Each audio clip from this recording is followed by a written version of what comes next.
date is April 22nd, 2025. The time is 17:37 hours, and I'd like to call the Frederick County School Board meeting to order. We have an agenda before us. Do I have a motion for approval? Mr. Chair, I move that we approve the agenda before us. Second. Motion has been made and properly seconded. Is there any discussion? Hearing none, all those in favor signify by saying aye. Aye. Any opposed? That motion passes. Madam Vice Chair. Mr. Chair, I move that the County School Board of Frederick County, Virginia enter a closed session meeting for the following: for consultation with legal counsel regarding personnel matters and for discussion and consideration of employee dismissal pursuant to Virginia Code Section 2.2-3711, paragraph A.1 and A.8. We have a motion to go into closed session. Do we have a second? Second. Motion has been made and properly seconded. Is there any discussion? All those in favor signify by saying aye. Aye. Any opposed? We're now in closed session. We'll reconvene around 1900 hours.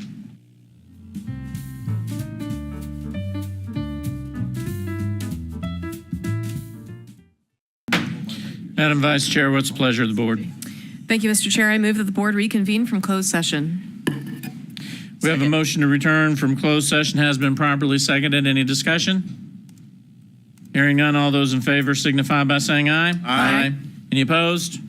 We return from closed session. Mr. Chair, I move that to the best of each board member's knowledge, only public business matters lawfully exempted from open meeting requirements under the Virginia Freedom of Information Act were discussed in the closed session, and only such public business matters as were identified in the motion by which the closed session was convened were heard, discussed, or considered by the school board. Second. We have a motion has been certified closed session has been properly seconded. Any discussion? Hearing none, all those in favor signify by saying aye. Aye. Sure. We need to. Oh, aye, I'm sorry. Yep. Madam Clerk, do the roll call vote, please. Ms. Martin? Aye. Mr. Bell? Aye. Mrs. Sturdivant? Aye. Ms. Klein? Aye. Dr. Erskine? Aye. Mr. Atkins? Aye. All right, we have a motion to certify. So we have a motion coming out of that. We do. Mr. Chair, we have a motion coming out of closed session. Having carefully considered and deliberated over the entirety of the record related to a specific personnel matter involving teacher dismissal in accordance with Virginia Code Section 22.1-313, I move to uphold the superintendent's personnel recommendations for teacher dismissal. I further move to authorize and direct the board chair to communicate the board's decision in writing to the employee in accordance with Virginia Code Section 22.1-313. Second. I have a motion has been properly seconded. Any discussion? Madam Clerk, call the roll once more, please. Mr. Atkins? Aye. Dr. Erskine? Aye. Mrs. Klein? Aye. Mrs. Sturdivant? Aye. Mr. Bell? Aye. Ms. Martin? Aye. That motion carries. And Mr. Chair, I move that the County School Board of Frederick County, Virginia enter a closed session meeting for the following: to review and discuss appointments, administrative appointments, reappointments, administrative leave, declined offers, dismissals, resignation, support staff hires, substitutes, tutors, volunteers, and goals of the superintendent pursuant to Virginia Code Section 2.2-3711, paragraph A.1, and to review and discuss individual student matters that would involve specific students and particular information contained in their scholastic records, including requests for release from compulsory attendance for religious reasons pursuant to Virginia Code Section 2.2-3711, paragraph A.2. Second. I have a motion to go into closed session has been properly seconded. Any discussion? Hearing none, all those in favor signify by saying aye. Aye. Any opposed? We'll be now in closed session. Be back at 1900 hours.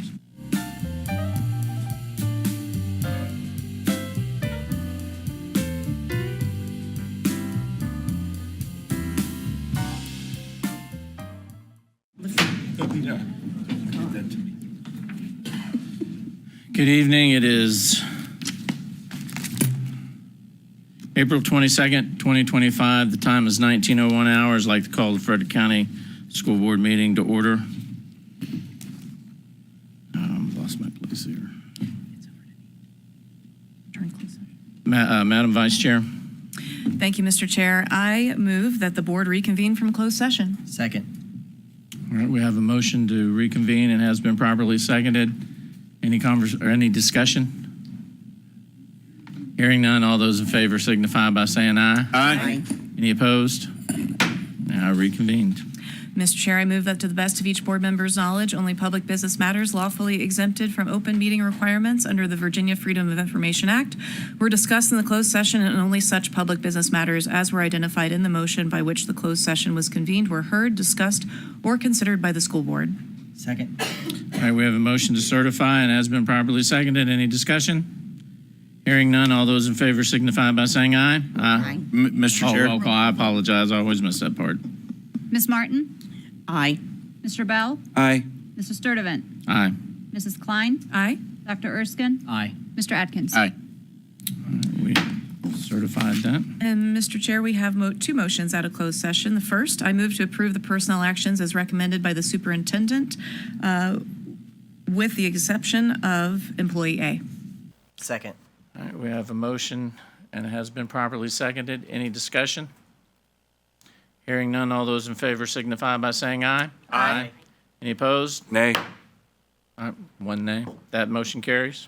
Mr. Chair, I move to approve the release of student A and B from compulsory attendance. Second. Motion has been made and properly seconded. Any discussion? Hearing none, all those in favor signify by saying aye. Aye. That motion carries. All righty then. That concludes the motions, Mr. Chair. All right. Please join me in a minute of silence tonight. We would like to hold the minute of silence in honor of Aiden Painter, one of our students from James Wood High School, who has passed away.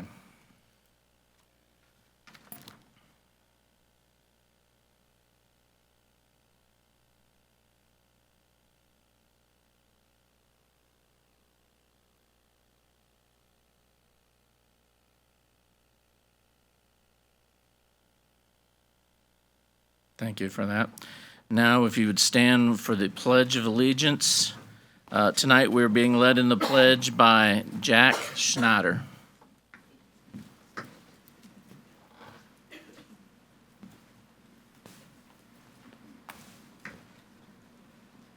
I pledge allegiance to the flag of the United States of America and to the republic for which it stands, one nation, under God, indivisible, with liberty and justice for all.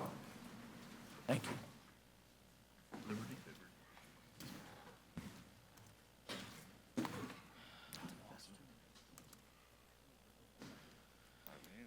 Next is a consent agenda. Do I have a motion to approve said consent agenda? So moved. Second. All right, motion's been made and properly seconded. Is there any discussion? Hearing none, all those in favor signify by saying aye. Aye. Any opposed? We have an agenda. And up next is student and staff recognition. Mr. Chair, if we can read the proclamations. Oh, I am so It's sorry. okay. We do have some proclamations. Mr. Bell. Okay. All right, I have two proclamations to read for you. The first is a proclamation on School Lunch Hero Day for May 2nd, 2025. Whereas nutritious meals at school are an essential part of the school day, and whereas Frederick County Public Schools school nutrition employees are committed to providing nutritious, well-balanced, and reasonably priced meals to thousands of children each day, and whereas those who prepare and serve school meals help nurture our students through daily interaction and contribute to their ability to learn, and whereas Frederick County Public Schools school nutrition employees provide a caring environment where students may receive and enjoy nutritious breakfasts and lunches. Now, therefore, be it proclaimed that the Frederick County School Board hereby declares May 2nd, 2025 as School Lunch Hero Day and encourages everyone to recognize and acknowledge the important role school nutrition employees have in student learning and success. Dated this 22nd day of April, 2025. Thank you, Mr. Bell. We have approval of minutes for the special school board special called meeting.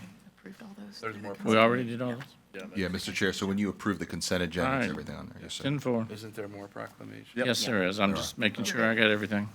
All right, next would be a proclamation on School Lunch Hero Day. That was just read. We just did that. I did that. Mr. Bell has one more. I have one more.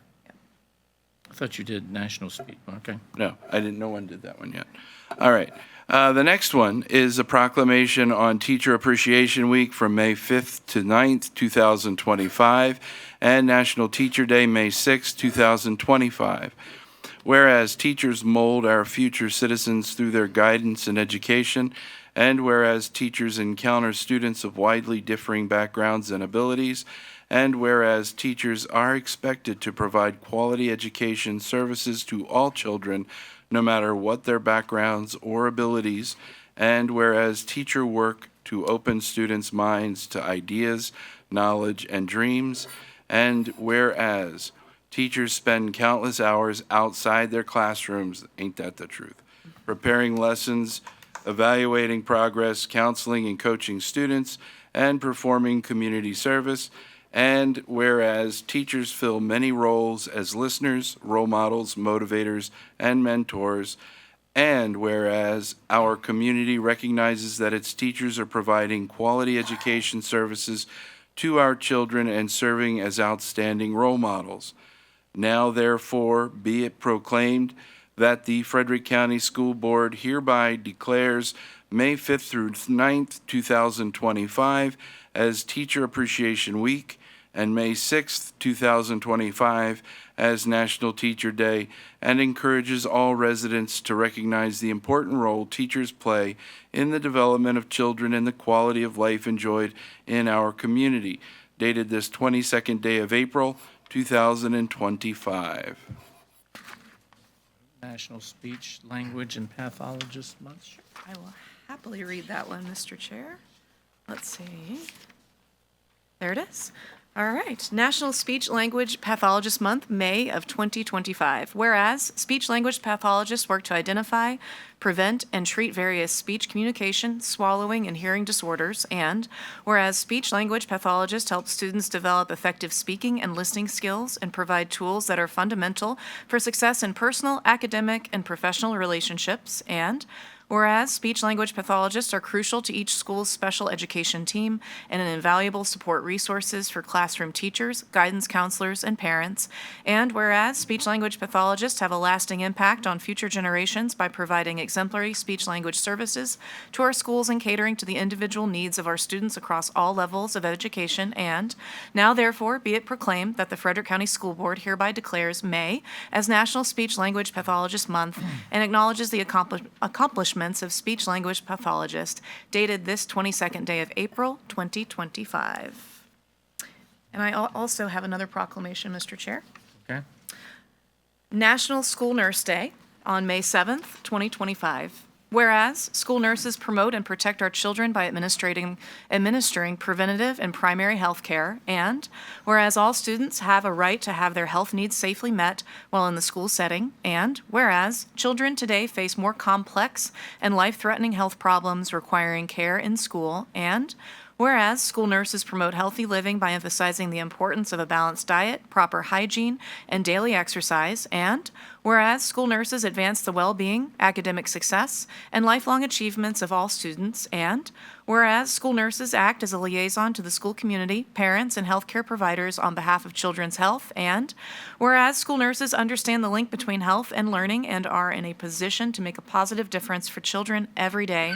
Now, therefore, it be proclaimed that the Frederick County School Board hereby declares May 7th, 2025 as National School Nurse Day and acknowledges the accomplishments of school nurses and recognizes their efforts to meet the needs of students by effectively delivering health care in our schools, dated this 22nd day of April, 2025. And Mr. Atkins, you have a resolution for us?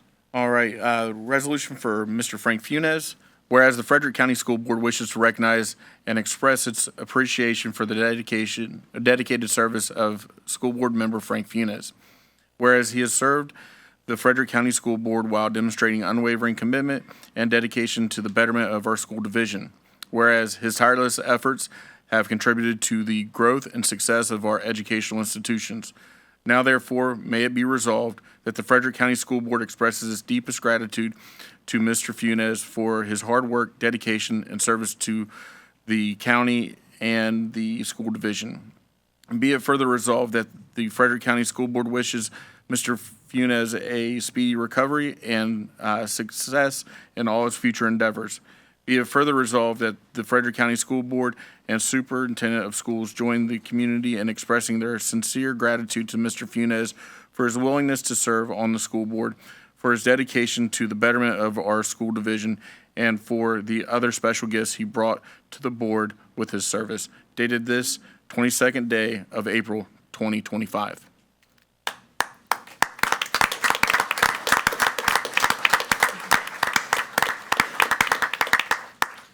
Frank will most definitely be missed. He wanted to be here with us this evening, but unfortunately was unable to, so just keep him in your prayers. And next, we have student and staff recognition. All right, Mr. Chair, thank you very much. So good evening, everyone, and welcome. This is our Awards of Excellent Program segment of our school board meeting. Before we proceed, I would like to ask that everyone stay here through the entire program out of respect for each individual who is being recognized. Once we have completed all of the presentations, you will have an opportunity to leave and enjoy the rest of your evening. In addition, when you come forward for your certificate, please take a moment to pause with Mr. Sturdivant and myself, and then move to the right, remain at the front, and we'll take a photo of students and coaches being recognized if you're being recognized as a team. So I'll have Mr. Chair, myself, head on down. Thank you.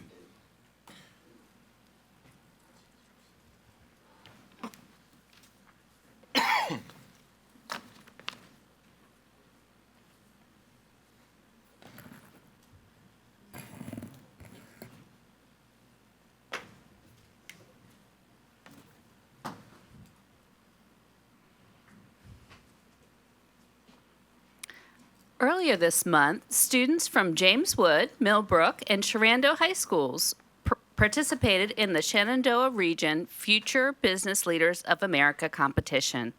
The results are as follows. Representing Millbrook High School, Tiffany Yao, Introduction to Business Communications event, 2nd place.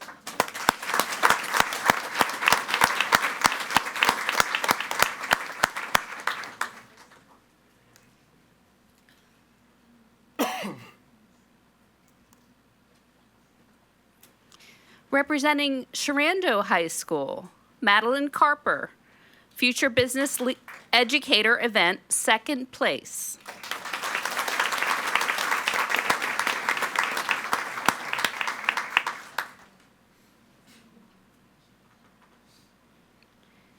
Reagan Woodward, Introduction to Business Procedures event, 1st place, and Introduction to Event Planning category, 1st place.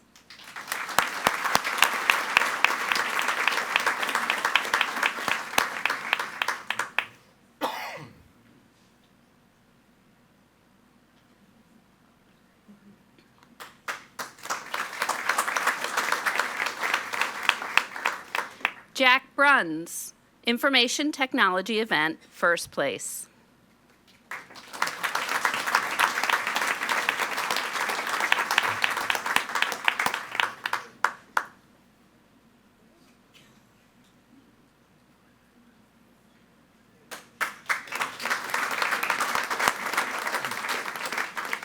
Caitlin Nichols, Introduction to Social Media Strategy event, 2nd place.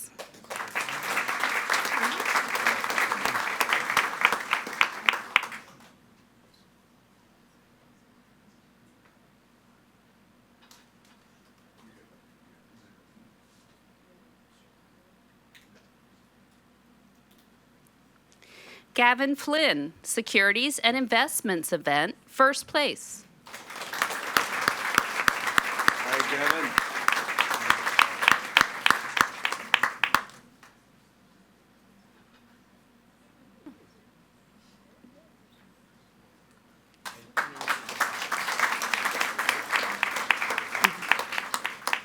In March, students from our middle and high schools participated in the Shenandoah Valley Regional Science and Engineering Fair at James Madison University.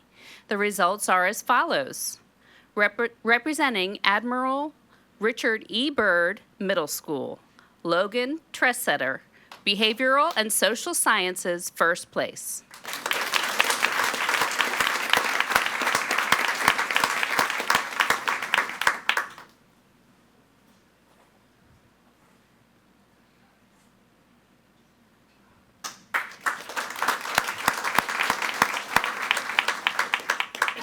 Connor Wygant and Ryan Roadruck. Physics, second place.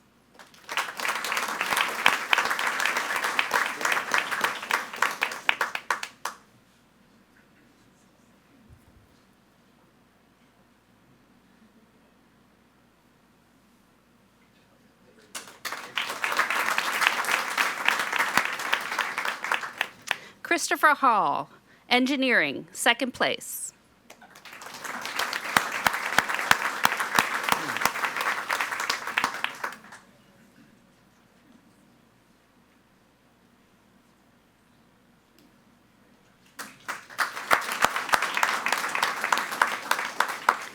Lily Smith and Andrew Williams, engineering, first place.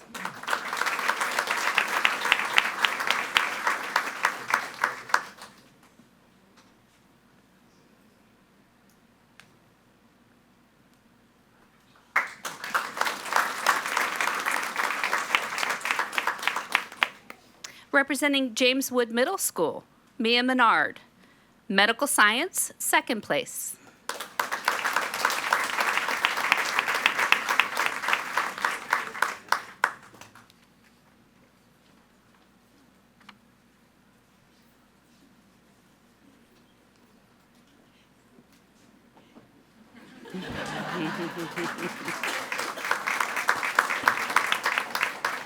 Representing James Wood High School, Jackson Kidwell, math, computer science, and engineering, second place.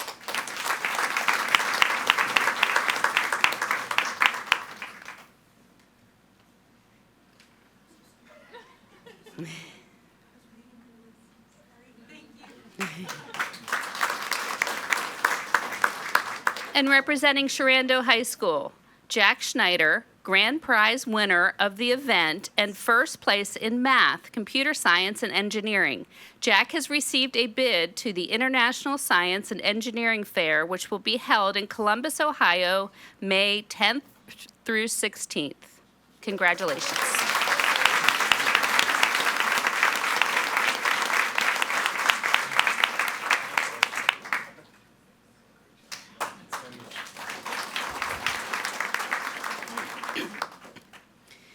The FCPS Honorary Award is given to an individual who demonstrates leadership, excellent character, behavior, and a positive attitude, or makes contributions that have a measurable impact to the school community. In March, Jordan Springs Elementary School student Angel Melendez demonstrated remarkable care and responsibility when he noticed a potentially concerning item in another student's backpack and shared this concern with his mother, Brenda Melendez. Recognizing the seriousness of the situation, Mrs. Melendez contacted the school administration. Upon receiving this information, Katie Barnes, interim assistant principal, alerted school resource officer Deputy Charles Roy. Their coordinated response allowed the school to address the situation quickly, ensuring a safe resolution.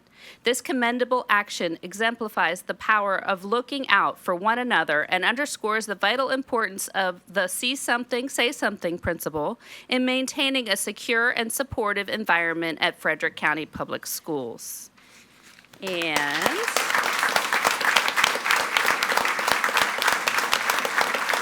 if we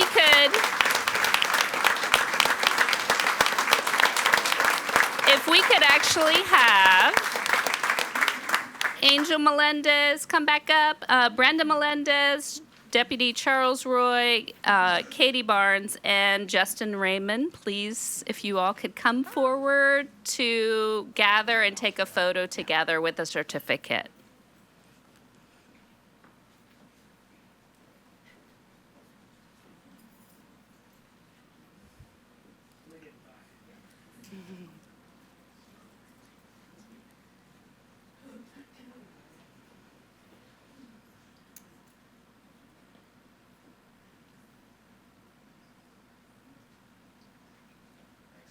Thank you. Congratulations.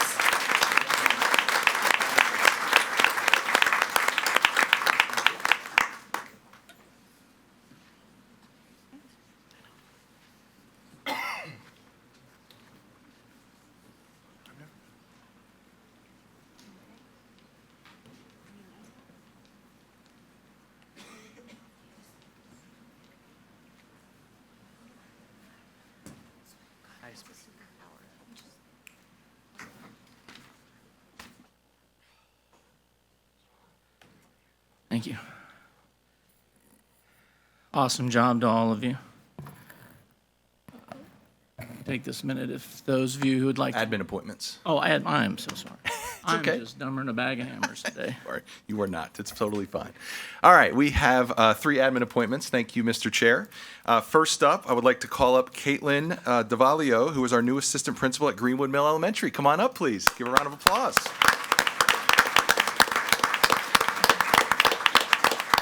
She is coming back to Frederick County Public Schools, so welcome back after serving as an assistant principal in Shenandoah County since 2022. Mrs. DeVolio began her teaching career at FCPS as a special education teacher in 2015 for 5 years, followed by her role as a lead special education teacher for 2 years. She then moved into the role of intervention resource teacher for 2 years, and then the summer school coordinator for 1 year.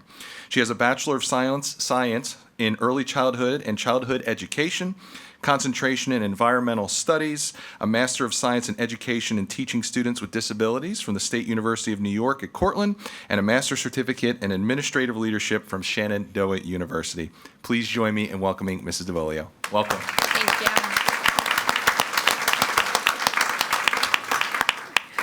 Dr. Hummer and members of the board, I just want to take this moment to thank you for entrusting me with the opportunity to assist Mr. Hopple in leading Greenwood Elementary School. I'm looking forward to returning to Frederick County in a new leadership role. The administration teams that I worked with over the years at Jordan Springs and Stonewall have been preparing me for this since day one. They've given me ample opportunities and experiences, and for that, I'm very grateful to all of those administrators that I've worked with over the years. And even though I began my AP journey in a different county, I'm very excited to come back to where my admin dreams began. I'm excited for the chance to work and support students at Greenwood Mill, work with the families and the staff, and looking forward to all the new relationships that I get to build with those people. Thank you.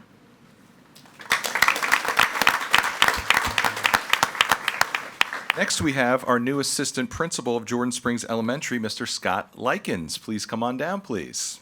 Give him a round of applause.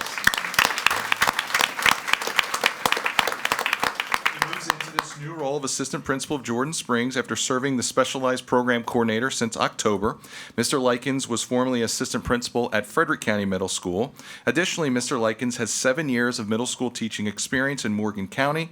He also holds a Bachelor of Arts from Thiel College, a Master's in Elementary Education, and a Master's in Educational Leadership from Edinburgh University of Pennsylvania. Please join me in congratulating Mr. Scott Likens.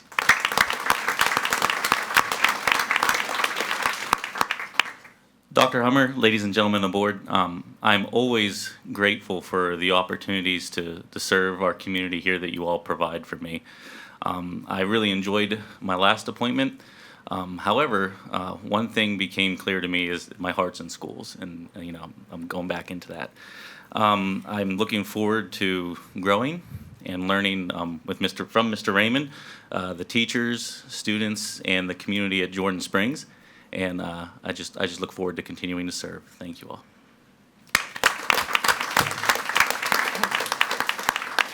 All right, and last but not least, I would like to call up our new Director of Transportation, Mr. Glenn J.R. Holland. Come on down. Give him a round of applause. J.R. brings 19 years of Director of Transportation experience from Berkeley and Jefferson counties.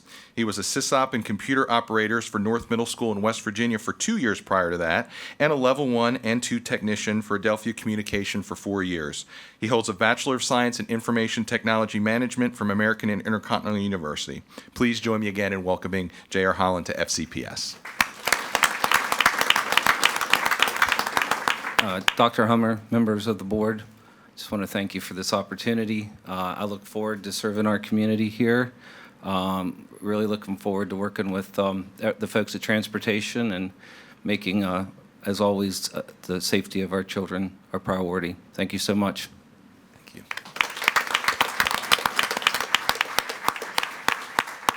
Thank you, Mr. Chair. All right. Next up is our public hearing for the Gainsborough District appointment. And one signed up to speak for that. Mr. Chair, if I may recommend for people to leave if they Okay, wish to yes. leave, yes. Yeah, if you all would like to leave, then we'll give you that opportunity to do so.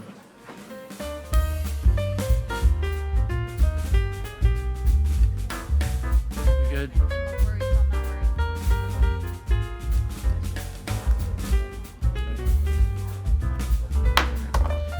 Okay, the next on the agenda was the public hearing for Gainsborough District appointment, and no one signed up for that to speak, so we will go to the next thing, which is the citizen comments. Frederick County School Board is pleased to receive public comments at each monthly meeting from members of the public, which include residents of Frederick County, Virginia, including residents of Winchester City, Virginia, FCPS students, parents, legal guardians of FCPS students, FCPS employees, and businesses located within Frederick County, Virginia. Individuals speaking to the board will be allotted 3 minutes. Those individuals representing groups or organizations will be allotted 5 minutes, with one representative per group. Upon recognition by the chair, a speaker should approach the lectern to speak to the school board. Members of the audience and speakers are expected to be courteous to others and model for students how to respectfully participate in public meetings by speaking and behaving in such a manner that adheres to the FCPS Code of Student Conduct. Complaints regarding FCPS employees should first be submitted to the school principal or to the school board office. Complaints regarding individual students should be submitted to the school principal or the appropriate school official. The school board is committed to showing respect and courtesy to all citizens. Comments that are not protected under the First Amendment of the U.S. Constitution will not be tolerated. This includes comments that are vulgar, obscene, threatening, and comments that are intended to incite violence or other breaches of the peace.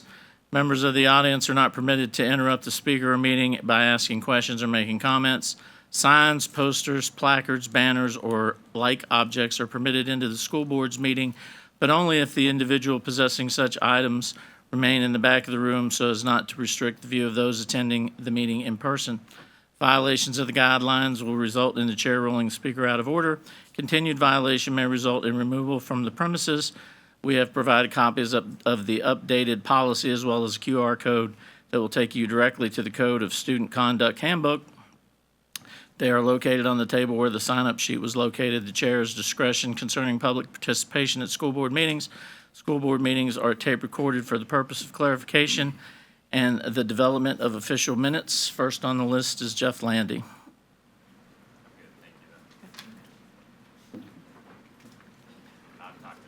I'm sorry? You say pass. Oh. Sorry, I didn't hear you. Rebecca Rager.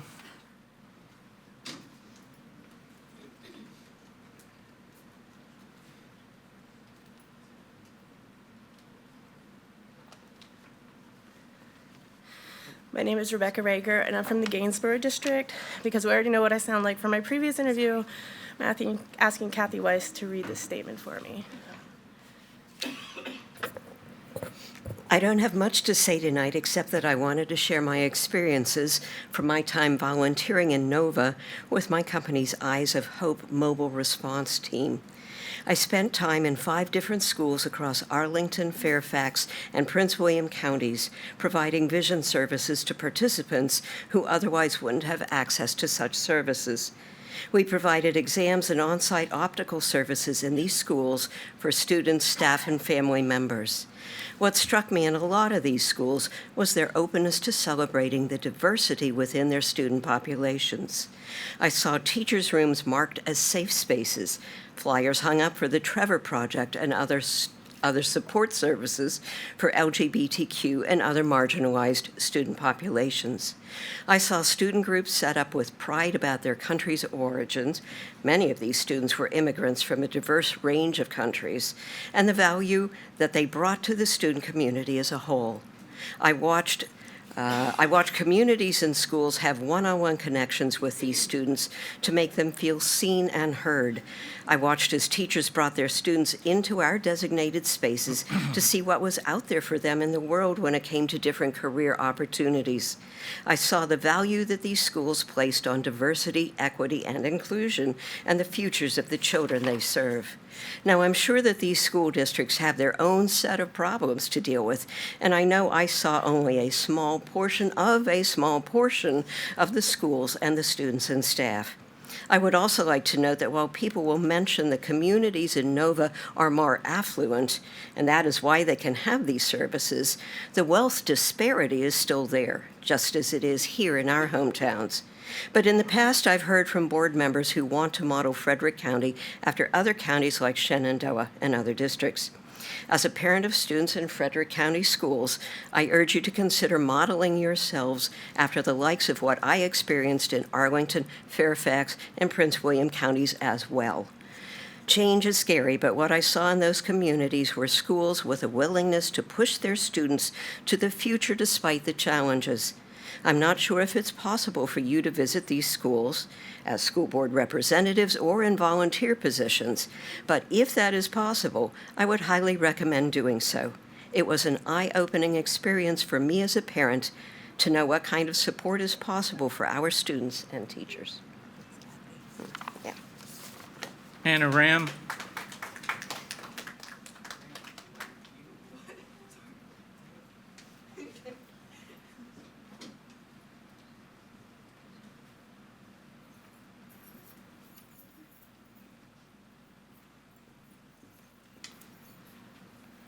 Gonna apologize in advance. I am already holding back tears. But Ram Hannah, Winchester City resident. I'm going to be talking about something extremely difficult for me, and statistically it affects over half of the people in this room too. As someone who's lived through multiple iterations of sexual abuse spanning several years of my life, I feel qualified to call out abusive behavior, patterns, and people. I don't want these kids, your students, to learn the same way. You call us perverts when you're the ones shamelessly advocating for a generation of young people uneducated on how to defend themselves against, or God forbid, have to heal from something that is always at least partially unsurvivable in too many ways to list. By removing books like Telling, a memoir of sexual assault and recovery by Patricia Weaver Francisco that is currently held at Millbrook, or even fictional accounts like Traffic by Ellen Hopkins that's in James Wood, Shenandoah, and Millbrook. By removing these books and every book like them, you would be, at the absolute least, a bystander, if not complicit in whatever damage is done to your kids. That's your sons, your daughters. Not only is having literature depicting the steps leading to abuse and the after effects of it instrumental in preventing victimization and helping the healing process, it reinforces the idea that committing these acts is wrong too. Resources, representation, and the repetition of these ideas is needed for student safety in and out of schools. It could have saved me, and I'm sure it could have saved many of you. Education is prevention, and you all represent the school system. And to Klein's point, there is a direct and studied relationship between young people that have experienced traumatic events and lower test scores. Those test scores impact school funding, and your budget was just cut in half. It's not us you should be fighting against. The energy you've put into banning books should have been dedicated to supporting teachers and their admin, because the lack of that dedication has left both the Johnson and the Gamara's families grieving. This is wholly unacceptable, and the neglect of your student population is becoming more tangible with every news story published. The community sees you. Do better, or we'll have to find someone that will.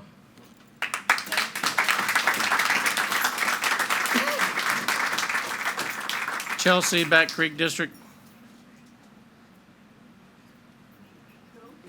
Chelsea?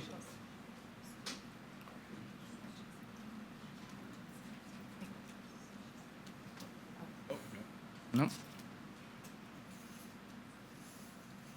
Sarah, I know I messed this up the last time. Is it Chagas?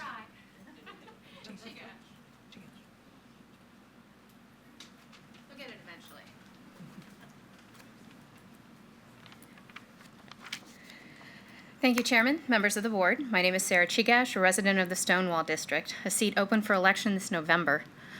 I refuse to believe that any elected official of this board would be so ignorant as to vote uninformedly on any policy that is as socially and educationally relevant as book banning.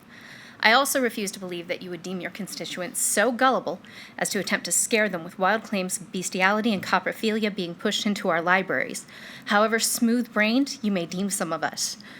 I must therefore believe that you have been misinformed.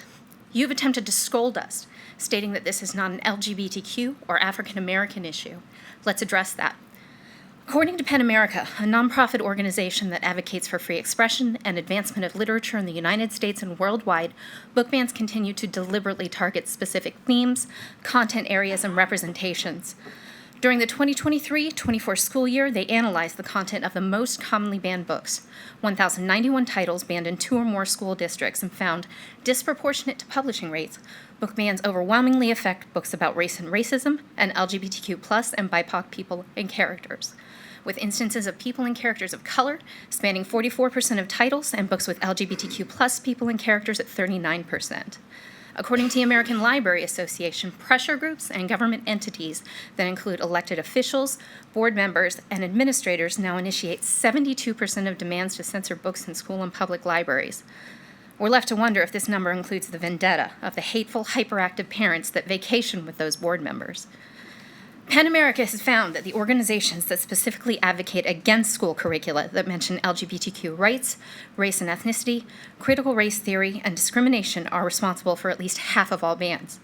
There is an intentional proclivity to confuse sex and sexuality that absolutely warrants hesitancy.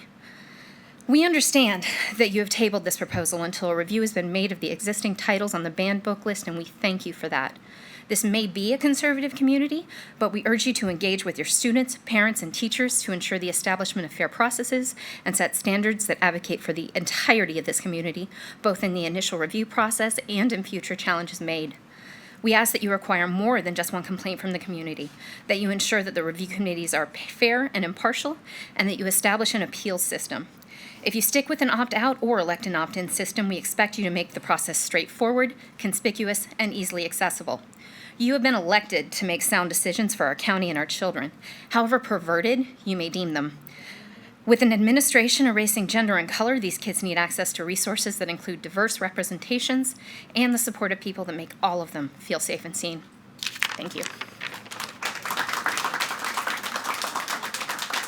Katie Vance.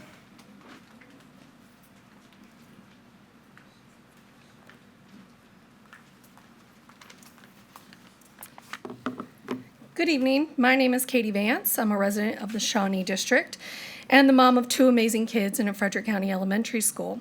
I'm here tonight because I left the last meeting livid. It was clear that none of you listened to us last month, so I want to make sure that I'm crystal clear tonight. Ms. Klein claimed that nobody read the policy, yet many of us, myself included, quoted it last month. I read it. We read it together, many of us did. It was just a poorly written policy with vague terms that opened the door to bad decisions. It was also mentioned that this was about coprophilia and urophilia, and that's not what we were talking about, and you know it. Our concern was how vague phrases like sexual conduct are often used to target LGBTQ books. So to clarify, so there's no confusion, we agree that fetish-based books don't belong in schools. We agree that books should be age appropriate, but your poorly written policy was a major problem. And then later, when the Budget Advisory Committee spoke, Ms. Klein said that you were happy to hear from other voices. But later on in the meeting, it was declared whether you like it or not, this is a conservative community. So I want some clarification on what it is. Do we want diverse voices, or are we just trying to silence those that we don't agree with? And Mr. Sturdivant, I'm sorry that you experienced harassment. That is absolutely unacceptable in this community.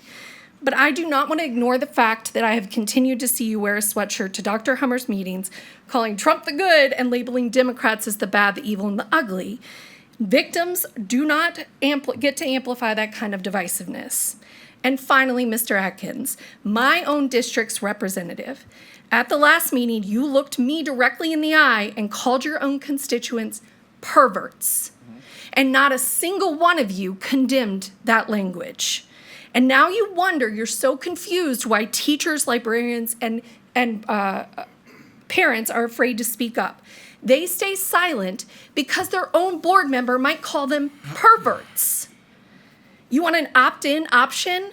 Why? So you can have a list of so-called perverts in the community? You even stated in a Facebook argument, of all the adult and mature places, let's see how many perverts opt their kids in. So, my own kids heard that. I had to explain to them why their own school board member called me a pervert, why a grown adult in a position of leadership acted like a bully. So I'll say this clearly. Mr. Atkins, you have to resign. You've put this community at risk. Your words were hateful, dangerous, and beneath the dignity of your position. You are unfit to serve. And to the rest of you, condemn his words or stand complicit in them. Then ask yourselves if you're truly capable of leading this community, because right now you are not. We deserve better, and we will remember this. Thank you. Brian Nuri.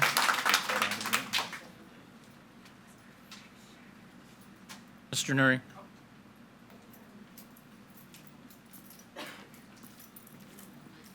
Hard to follow that up. My name is Brian Nuri, resident of the Apecan District, a seat that will be open up for election in 2027. Tonight, this board declared May 5th through 9th as Teacher Appreciation Week and the 6th as National Teacher Day. Time to express gratitude and appreciation for the work of teachers. This week is a chance for students, parents, schools, and communities to acknowledge the important role that teachers play in shaping young lives and contributing to society. So you would think we would be rewarding them, right? No, instead this county is seeing an exodus of its best teachers to other localities, Loudon being the number one. And it has been belabored over and over again that we can't compete with their salaries. We all get that. But why is this board making tokens of appreciation when there are more substantive needs? We finally got the high school, despite the regrets of some, and that will alleviate some of the pressure that is going to work at the school system. But who's going to work in a school system that they are, quote unquote, on notice for being certified professionals? These are the same teachers that are being told that they'd have to man the security gates in the mornings when most of them are usually trying to get their workday started. Would that include the, quote, 39% of our teachers who have 2 brain cells fighting for 3rd place? Maybe. When teachers and aides do safety issues for their classrooms, a concern is often downplayed by the admins. Special education teachers and aides especially are coming home covered in bruises from being attacked by students with little or no recourse. Is this how they have it so good here? Dr. Hummer has done a phenomenal job of showcasing teachers and staff who are making a difference to students. This board, however, needs to do a better job for teachers on the daily basis. This means securing them with the best pay and benefits possible, ensuring that they have a supportive administration and that they are not demeaned and insulted by their own elected school board. Teachers hear this, and so do the students and the parents. It's time to actually show that you appreciate the teachers for the hard work that they put in every single day and not just for Appreciation Week. Thank you.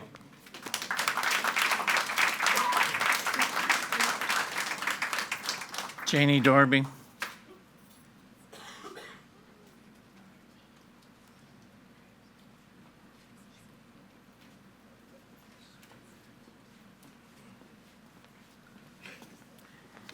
Good evening. My name is Janie Darby. I'm a resident of the Back Creek District. But today I am reading a message from a friend of mine who had planned to be here tonight and could not. So I am reading for Carrie Carmichael, who lives in the Shawnee District.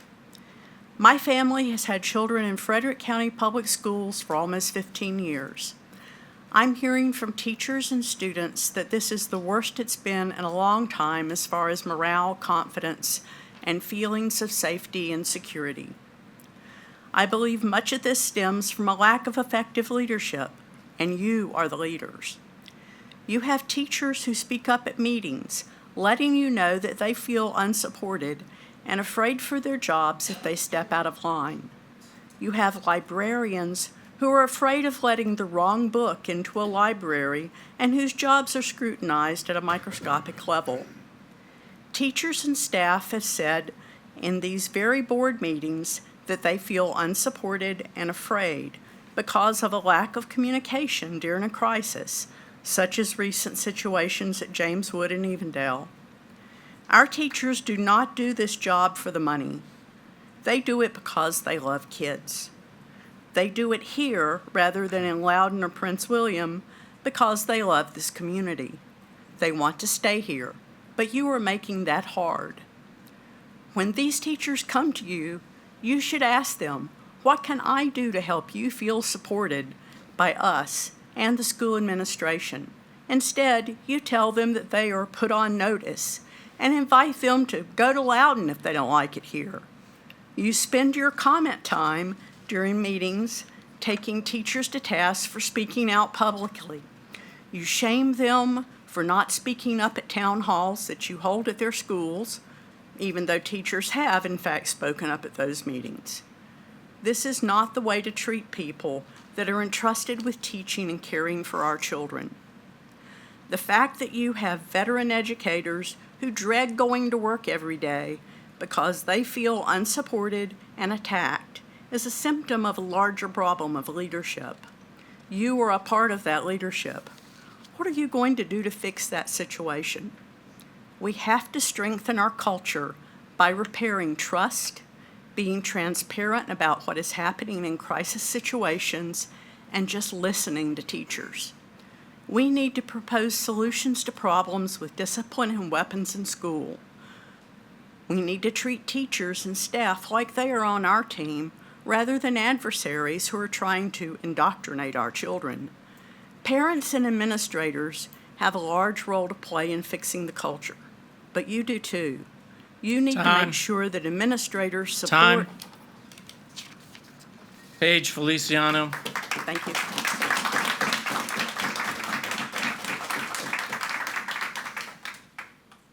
Paige.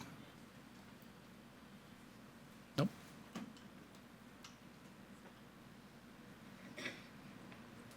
Christy Scarborough.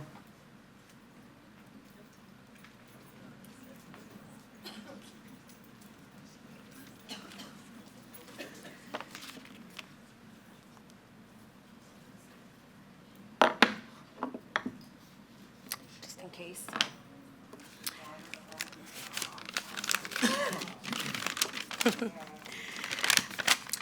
First, I'm going to give a little shout out to my son, Steven. That boy watches every single one of these meetings. And when I get home, I get the biggest hug, and he tells me how good of a job I've done. So, Steven, this one's for you. Anyways, I was so happy to hear about another Alphabet Mafia flag being removed from another FCPS classroom. Thank you so much, you guys. I love that I can be heard here. Also, I noticed some changes to the listed sexually explicit books in the schools. Now, Beyond Magenta is still in some of these high schools, but I'm happy to see that you've pulled some of the, or this one out of NREP, which, by the way, was quite an interesting place to put this book, if you ask me. Now, I'll refresh your memory on this book shortly, but I will say it didn't take a lazy chairman to remove the books. Instead, it took a stay-at-home degenerate mother to move some mountains.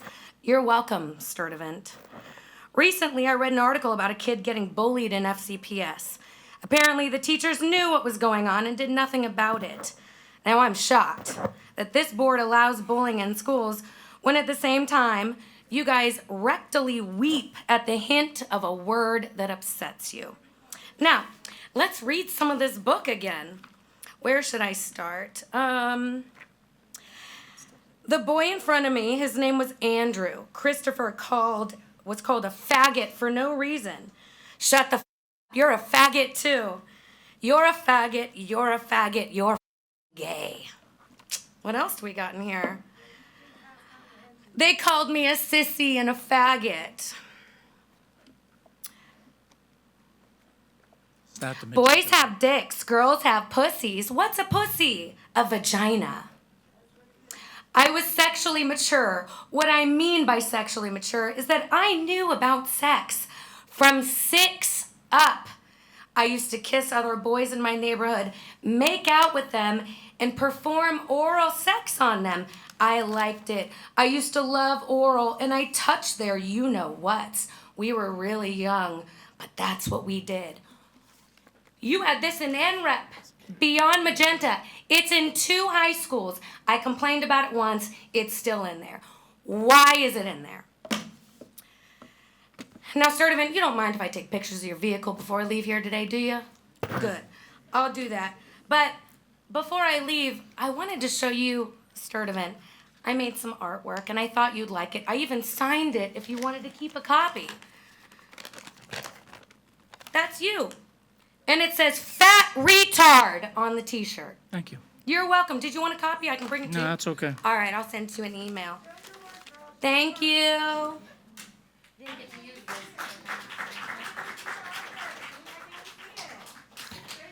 Julie Ann, order. Julie Ann Homa. No?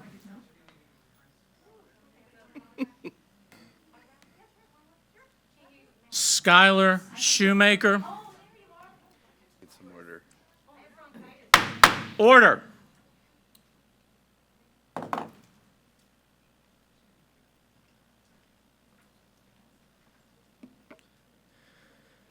I'm a student of Sharando High School. First issue I'd like to address today is the hall pass. It has done nothing but make going to the bathroom a pain. It has many problems like not letting you go OB as it says max capacity, but yet half the time there is no one or just one or two people. It takes a lot of class time up making a pass and trying to get it approved by a teacher. While talking about the bathrooms, they are severely neglected. Over half the sinks are not working or barely working. A lot of the time you have to hit them just to get a little bit of water out to wash your hands. They are often out of soap or paper towels in the restrooms. The current bathroom policy also creates a real safety concern. Locked bathrooms eliminate places to hide during an emergency. In the Parkland school shooting, students were killed outside a locked restroom they tried to escape into. Survivors said unlocked bathrooms could have saved lives. Other school shootings have shown similar patterns. Students caught while running too far away restrooms because nearby ones were locked. And in between class, it is hard to go to the bathroom because there is only 1 to 2 open. The rest are locked up. Normally, the ones that are open have a teacher standing in there. Having a teacher staring into the bathroom is just weird and makes a lot of people uncomfortable, and does not make us feel safe by any means. I'd also like to make it clear, using the bathroom is not a luxury, it is a biological need. Moving on, I'd like to mention the trailers that have been continuously added, and they really suck. They don't regulate temperature well at all. They are normally freezing or they are burning hot. When it rains, it requires you to run in through the rain just to get to class. There is also very little time given between class, 3 minutes to use the bathroom and head to your next class. It's normally a rush to get to class on time, and to add to the school is extremely overcrowded, making it more difficult to walk through the hallways. And lastly, I'd like to mention the metal detectors. They do not help anyone. There's just a hassle to get through every day. They make it harder to get into school on time, especially with traffic for many students, and half the time they don't work and go off for random things, even when nobody has any metal. That's all. I'm sorry. And before we move on with the next comment, Dr. Hummer, could you please address Skylar's concerns put it on your to-do list, the bathroom sinks being inoperative? That's a On my concern. list. Okay, fantastic. The towels also, and the soap. So Skylar, thank you for bringing that to our attention. Yep, we're on it. Thank you. Thank you, Madam Chair. Michaela Johnson.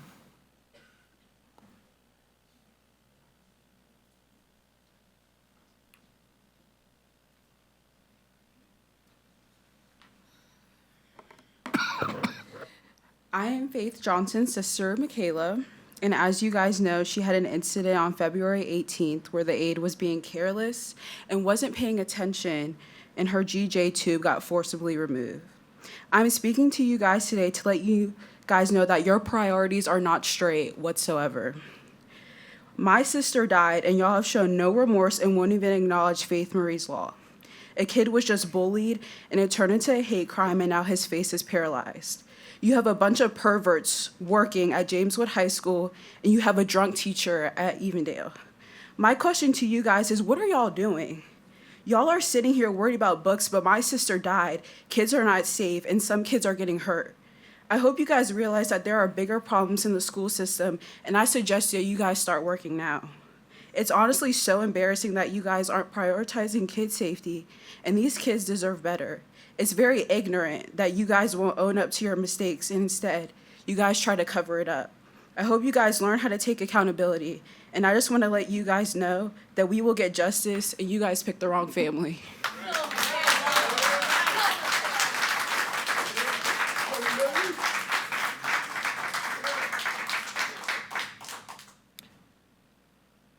Rion and Danielle Johnson. Did I get it right this time?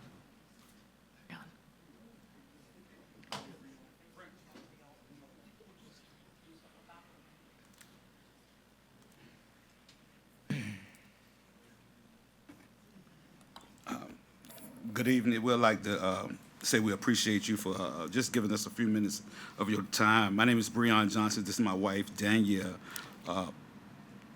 Johnson. We are the parents of Faith Johnson, our beautiful daughter who tragically passed away on February the 22nd, 2025. Her passing was a result of a preventable incident. Her JJ tube became dislodged while she was at Northwestern Regional Educational Program, NREP, in Frederick County on February 18th. In Virginia, an Individualized Education Program, or IEP, is not just a document. It is a legal promise to provide students with disabilities the care, accommodations, and the support they need to safely and successfully access education. Faith's IEP from October 2024 clearly outlined her care plan that included step-by-step instructions for feeding her and, critically, a directive to tuck her GJ tube securely into her pants immediately after feeding. This was to prevent exactly the type of accident that ended up taking her life. On January 29th, just 19 days before the incident, my wife Danielle emailed the school because Faith came home with her GJ tube hanging out.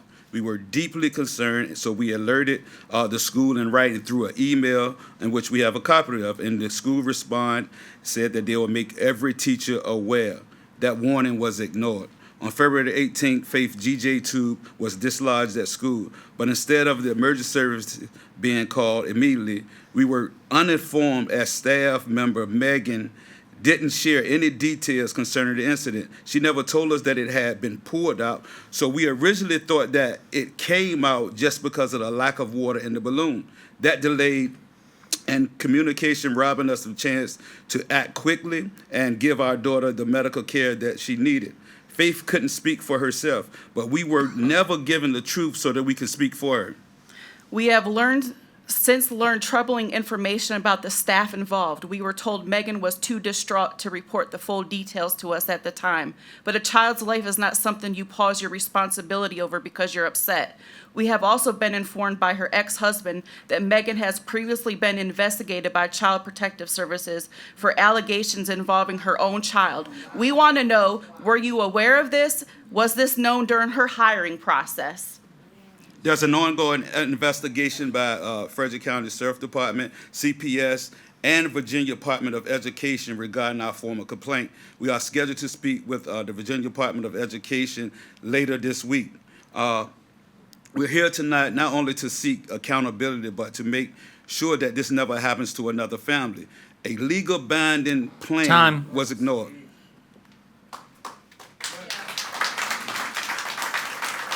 Christine Lawson.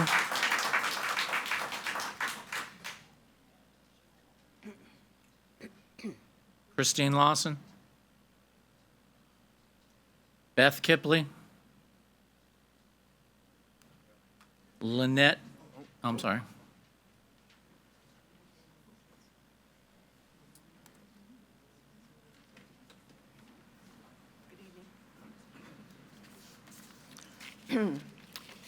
Good evening, Dr. Hummer and members of the Frederick County School Board. I would like to begin by offering my support of Assistant Principal Morgan Kipley and challenge the recommendation to terminate her contract.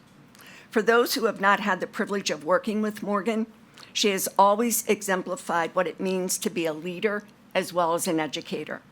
She shows perseverance, dedication, and commitment to students and coworkers, always leading by example. She has the ability and aptitude to motivate others and creates an environment that you just want to be a part of. These are not just the words of proud parents. Ask anyone who has worked side by side with her. In her personal life, she beat cancer at the age of 3, fighting through 2 years of chemotherapy and radiation.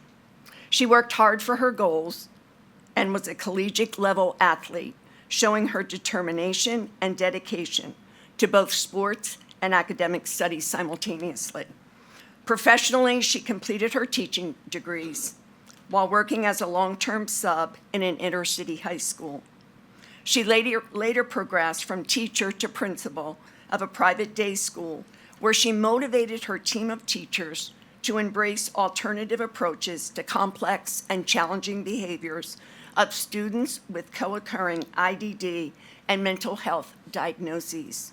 In a short time, she improved the overall operating license of the school from a provisional license to setting the school up for a triennial license, which it achieved in 2024 prior to accepting the position here as assistant principal at Evendale Elementary School. Recently, though, all of this has been challenged. In an attempt to appear as taking swift and prudent action following the arrest of an Evendale Elementary School teacher, Morgan was placed on administrative leave pending the outcome of a supposed internal investigation by Human Resources and an external investigation by Frederick County Department of Social Services. During this process, Morgan acted with integrity, acknowledging the need for thorough investigation into incidents such as these. Frederick County DSS cleared Morgan of any wrongdoing.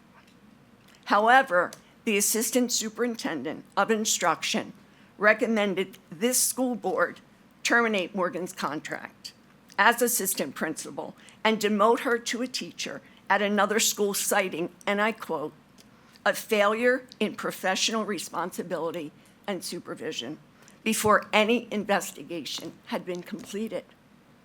Morgan acted within her scope of practice, taking immediate action. Time. Lynette Mason.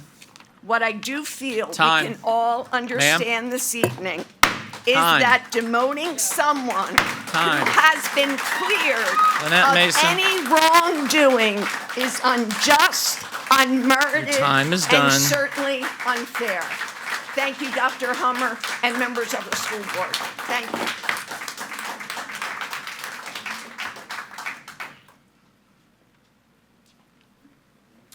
Good evening, everyone. My name is Lynette Mason, and I'm here to support the Johnson family, and I'm Faith Marie Johnson's godmother. So I want to tell you a few things about Faith. She's impacted so many lives, and her smile would light up a room, any room that she entered. If you were having a bad day, all you needed to do was see Faith, and your mood would change instantly. She was excelling and making new friends at school, and all of that was cut short because of the carelessness of staff members at NREP. The Johnson family has had numerous IEP meetings and provided instructions on how to care for Faith, but all of that went out of the window on February 18th, 2025. What is the purpose of IEPs and training if the teachers and staff aren't going to follow them? Had the staff handling Faith on February 18th followed the IEP and instructions that her parents provided them regarding her GJ tube, she would still be here today. We are demanding that you all take responsibility for her death. We are demanding that anyone involved in the caregiving of Faith on February 18th, 2025 be terminated. The Johnson family, nor any other family, deserves to go through something so tragic. We deserve answers. And I think the one thing that bothers me the most is we are worried about taking books out of the schools and out of the libraries, and we have children that are being sexually assaulted, teachers coming to school drunk, and now there's a child, a 4-year-old child, that has lost her life. You all have bigger things to be working on than worried about books. There's teachers that want to complain, voice their opinions about things that aren't going right in our schools, And they're afraid to because they're afraid that they're going to lose their jobs. And shame on you all. Because if you're not going to protect your teachers, then you daggone sure aren't going to protect our children. So I have 7 questions. Since the tragic passing of Faith, what have you all done to ensure that this will not happen to another student? What type of training is provided for teachers that are handling special needs children, and how often are they being trained? What is the process for hiring teachers, nurses, and staff? And are you doing backgrounds? And if so, what are you looking for? And what happens if a teacher applying for a job may have already been investigated for neglect or fired from other school systems? Are they still eligible? And are the teachers that you have now qualified to handle special needs children, or have they just been placed in the classroom because you can't fill the position? And the last thing is, are you going to put something in place for teachers to file complaints or voice their opinions instead of keeping quiet because they're afraid of losing their jobs? We want answers, and we deserve answers.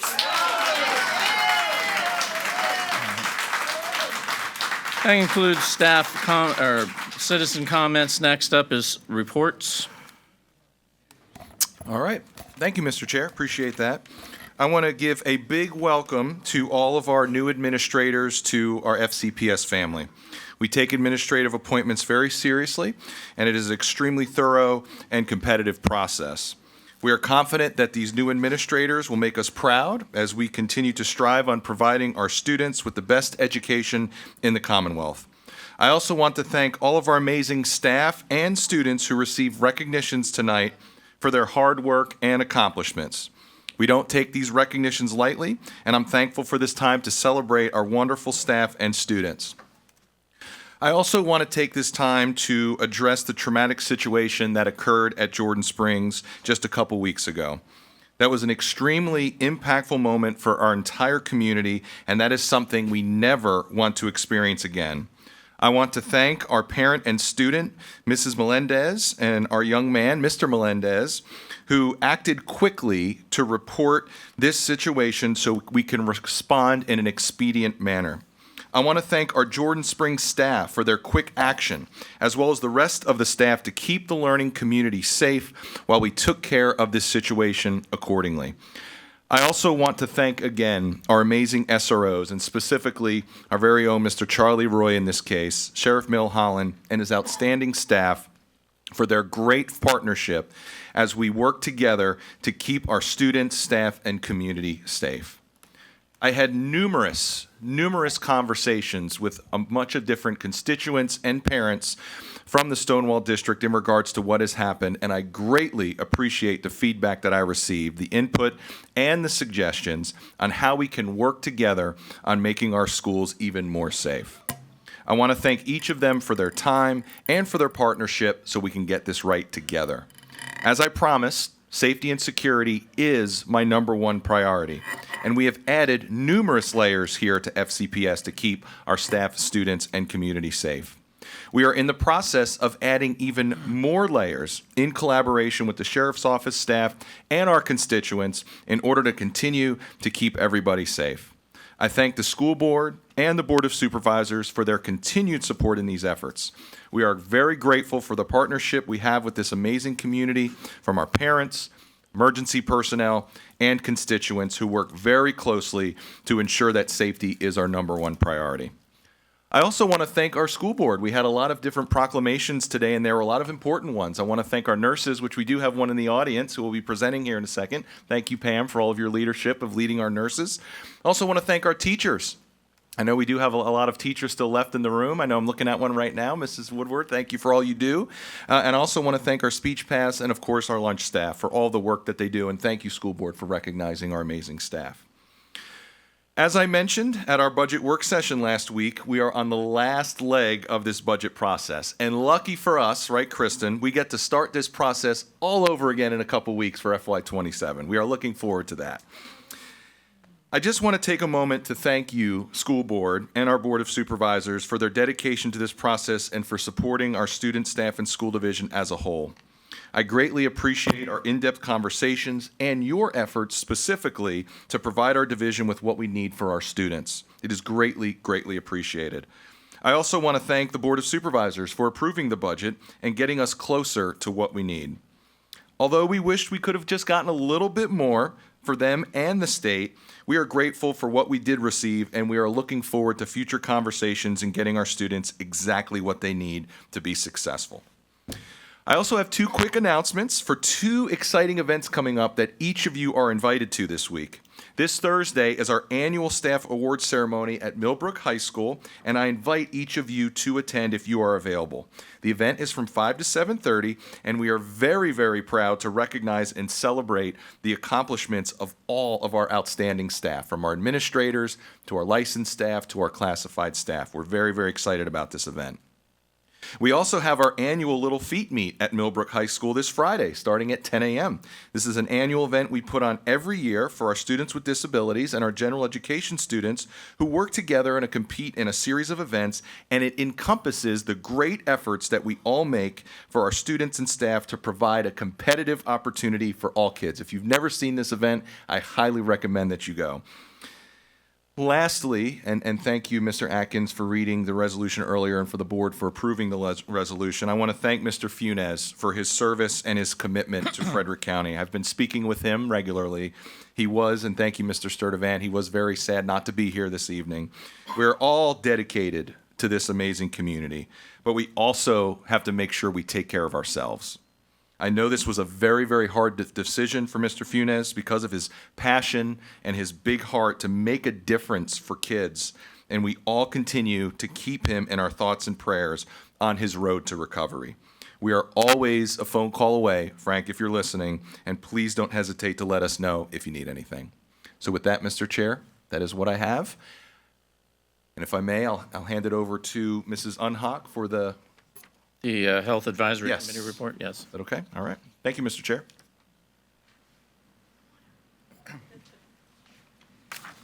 Good evening. Good evening. I'm Pam Unhock, the Coordinator of Health Services for Frederick County Public Schools. And actually, I want to introduce the Chair of the School Health Advisory Committee, Mr. Landy. He's just going to speak briefly about our committee, and we're hoping to do some great things. Good evening, Board. Hello again. As Pam said, it's going to be brief tonight. We just had our second meeting last month, and we'll have our third meeting tomorrow, so we haven't gotten a whole lot done. We're kind of getting our feet underneath us. Long term, our goal as the Health Advisory Committee is to kind of work with you guys to develop and help suggest improvements to the overall health policy of the district, of the division, including monitoring the current status and figuring out where we can do better and where we're doing well enough to kind of keep things rolling. So right now, like I said, we're kind of getting our bearings. We've been talking with Pam a lot about what we've got already in place and what we can do to kind of reassess or bring new assessments into the district to see where we are. There are various indices we can run. The School Health Index is published by the CDC. We could look into running one of those, and it kind of establishes what the community is looking for in terms of health outcomes for a school district. Other things are youth behavior risk studies, looking at mental health of our students, where are they at now, so we know what problems do need addressed if there are indeed problems.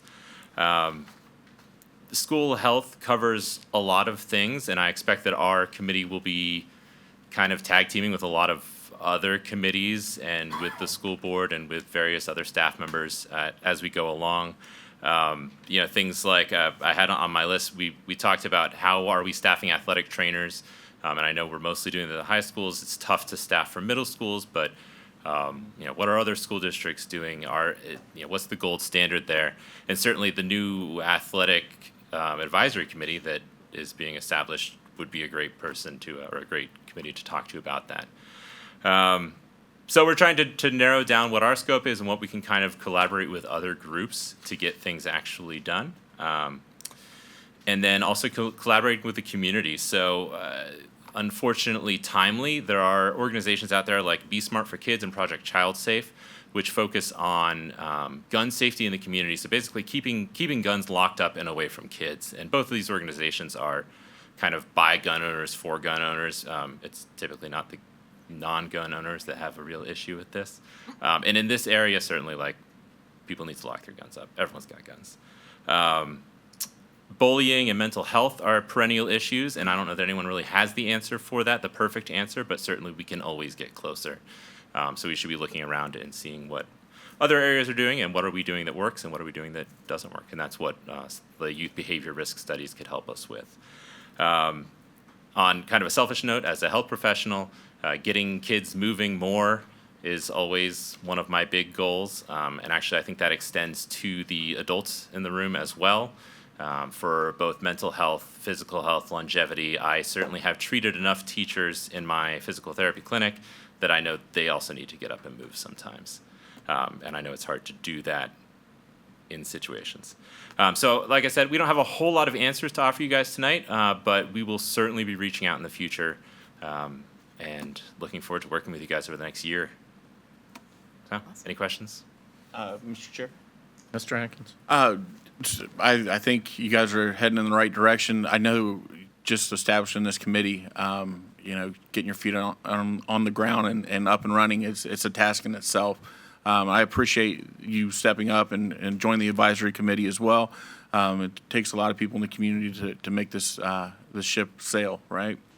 I'm just curious, though, for a baseline, you talked about mental health in the schools and stuff, or even physical health. How would you go about getting a baseline for everybody to see if we're improving or we're going down? That's a monumental task. Yeah, so that's a real big question, and I think honestly the tools are they're more popular now. I think to develop tools for mental health assessment because of kind of like an ongoing developing crisis in the nation. So there's certainly things like the youth behavioral health study and other studies that I can look into for assessing a large population, especially of youth and probably of teachers too. Again, unfortunately, timely. To figure out that baseline, and I think we should look into what is the best measurement tool for the job, because I'm sure there are districts all over the country using a half dozen different assessment tools, and some of them are going to be helpful and some of them are not. In terms of physical assessments, I think that's a tricky question. The easy thing is to just go around with a tape measure and measure everyone's waist, but that gives you a very, very small glimpse of what people's health actually is physically. When I was a kid, we had like the presidential fitness test, right? And I don't know.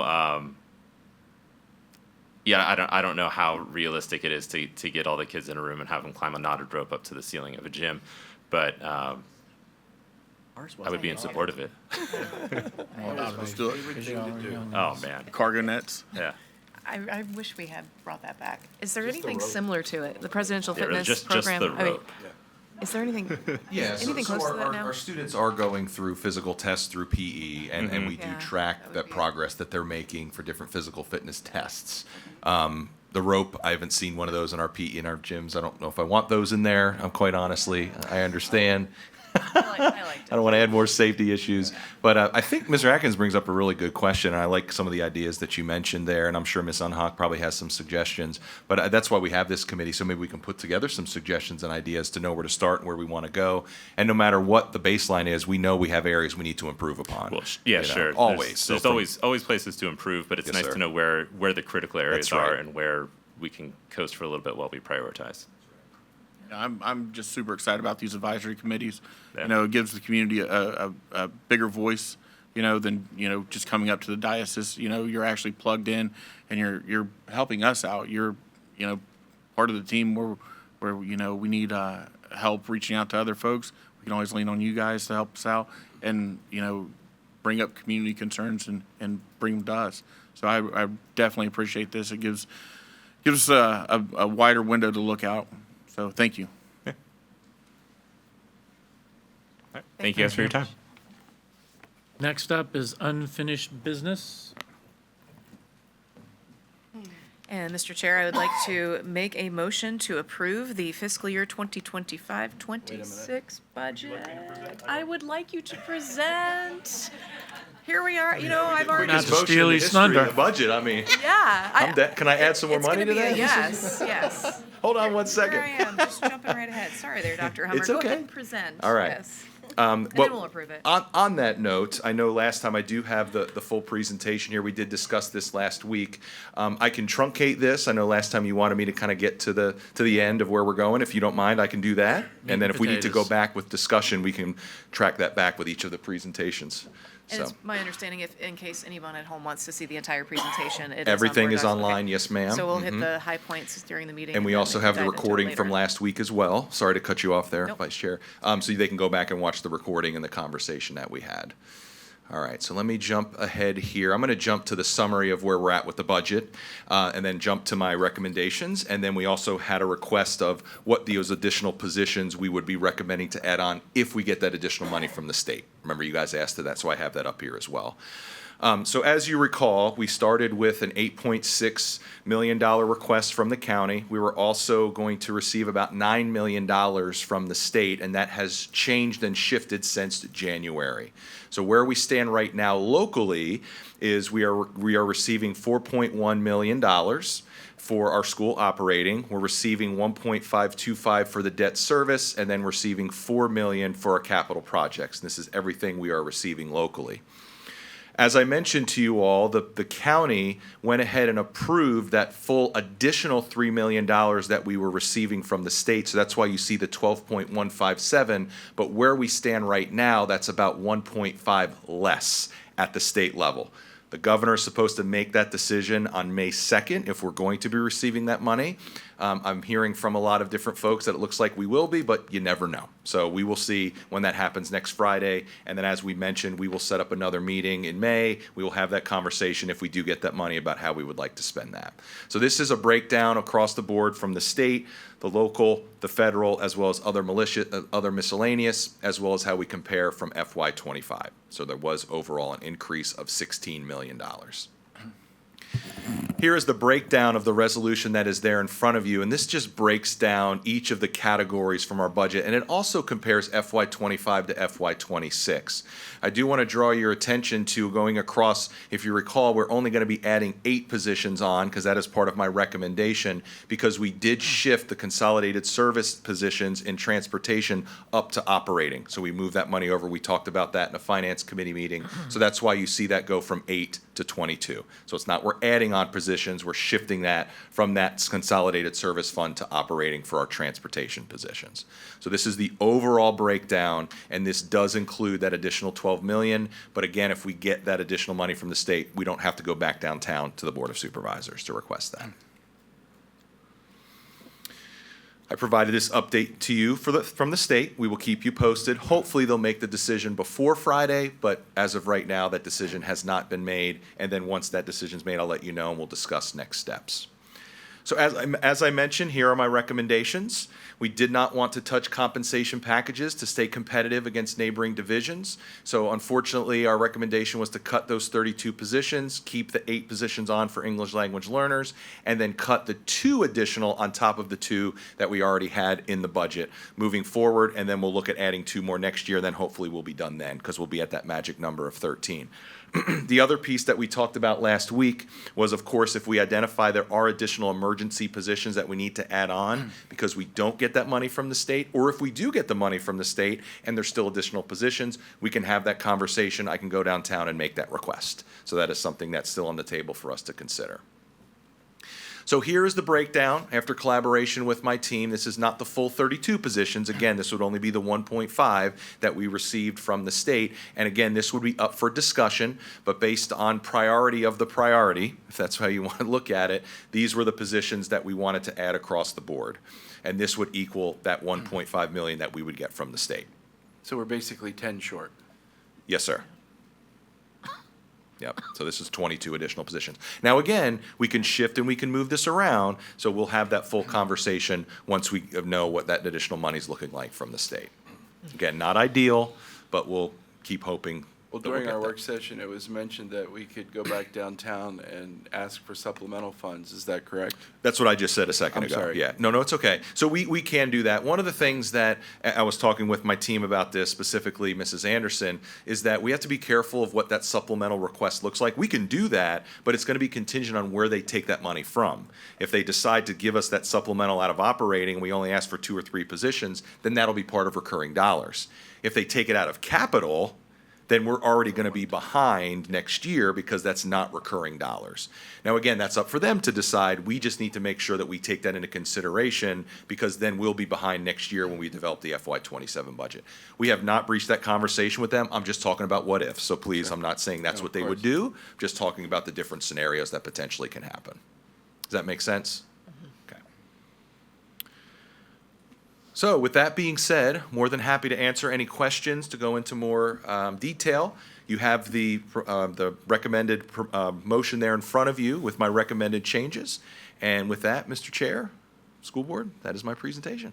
So thank you. Madam Vice Chair. All right, thank you, Dr. Hummer. I've just seen this so many times, and I just was ready to get the vote going. But thank you for your team, to you and your team for working on this. I know, Ms. Anderson, this has been a monumental undertaking, and I will personally be very happy when the numbers are solidified, so I only have to remember certain ones and not the what-ifs. So thank you for that. So now, without further ado, Mr. Chair, I would like to make a motion to approve the fiscal year 2025-2026 budget totaling $311,242,187. The budget includes school operating fund of $254,906,208, the debt service fund $20,154,099, capital projects fund of $5 million, school nutrition services fund $12,659,958, school textbook fund, $6,681,110.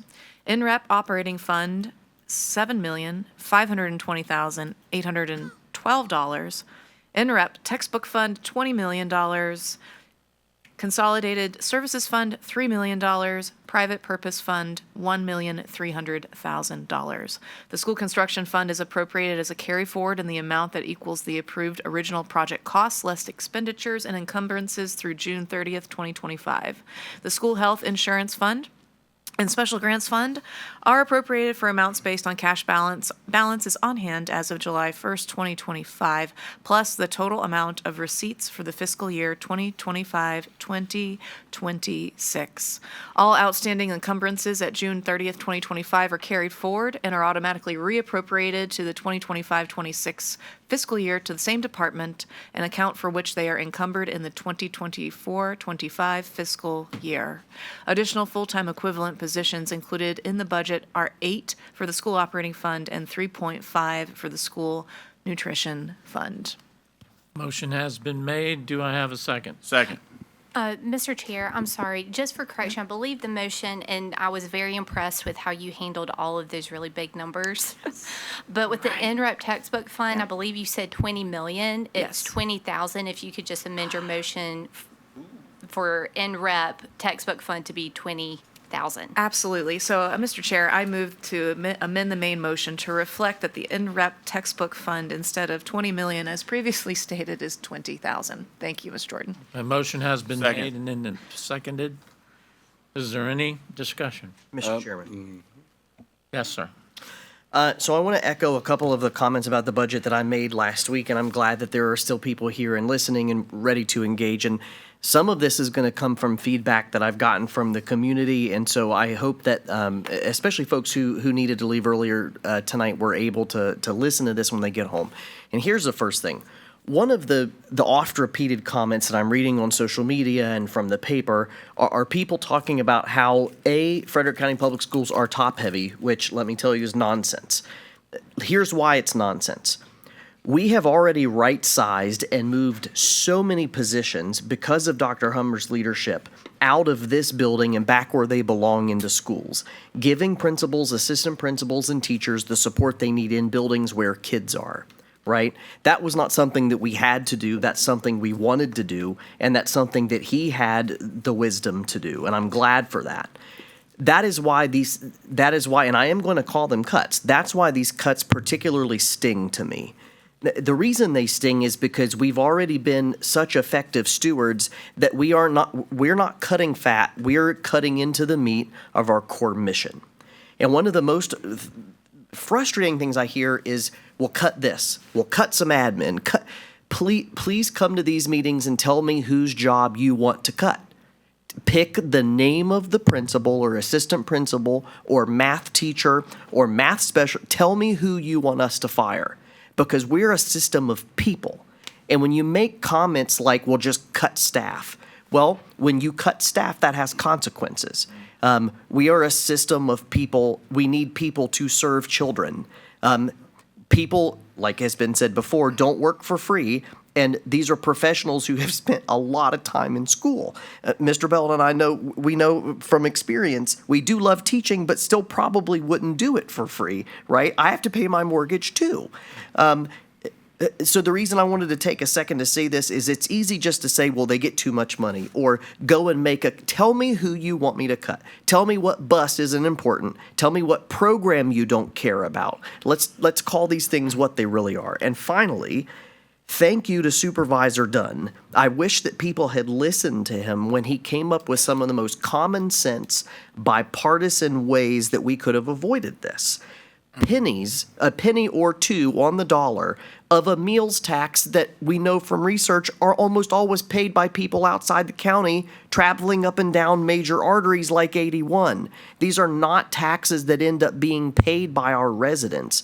These are ways that we could have closed some of these gaps without hurting anyone. But instead, we're going to rob Peter to pay Paul, and then we'll play this whole game over again in June. And I'm really excited for that. So I thank you for humoring the long comment, but it was a few things that needed to be said. Mr. Chair. Mr. Bell. I concur with Dr. Erskine and everything that he had to say.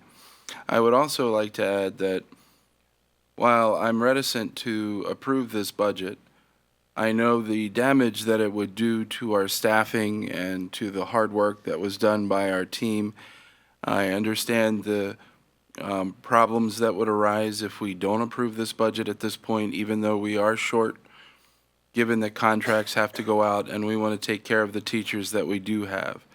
But I do believe that one of the biggest concerns, one of the biggest concerns that I do have is the fact that by cutting these 32 positions, we're basically creating a much larger classroom filled with students that could be lessened and provide the opportunity for those students to do much better on their testing and do much better in their classroom. Now, this is where we are. This is what we have. This is what we have to approve. To me, there are still many questions about how they came up with the numbers. There's many questions about whether or not these numbers are even real. But I've said that enough in the past meetings that I think this will be probably won't be the last time, but at any rate. I've even been called by a few people asking me about this new ratio that's been employed and whether or not it's actually true, or whether or not it hasn't been employed. So I still have so many questions about how they came about these numbers. And the fact that they even said, and I'm talking about the Board of Supervisors. Now, I don't want to ruffle feathers because, as I was told last month, we still want to get the money from the Board of Supervisors, but if they're willing to withhold the funding from our schools because of something little old me has to say, they have bigger problems. So here's the thing.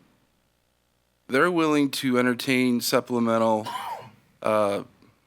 monies given to the schools. Well, if they're willing to entertain those supplemental monies must exist. And if they exist, why on earth weren't they given to us in the first place? That's my big question.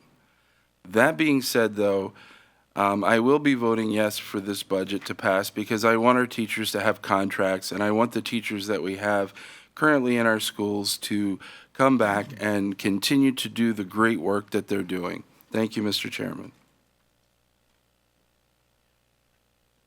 Roll call. Yes, I would like a roll call vote. Yeah. Madam Clerk, call the roll, please. Mr. Atkins, Yes. Dr. Erskine, Yes. Mrs. Klein, Yes. Mrs. Sturdivant, Yes. Mr. Bell, Yes. Ms. Martin. Yes. Motion passes. Have the budget. Next up is new business. We have committee reports, first being Personnel Committee meeting. Thank you, Mr. Chairman. A meeting of the Personnel Committee of the Frederick County School Board was held on March 31st, 2025. The meeting was called to order at 4:37 p.m., and a copy of the minutes has been provided to each board member. During the meeting, Mrs. Campbell gave a staffing update, which included professional vacancies, teacher vacancies by content, support vacancies, professional vacancies filled as of March 21, 2025, and the years of experience of new teachers. Ms. Rinker shared the celebrations of recruitment efforts and gave a recruitment and retention update.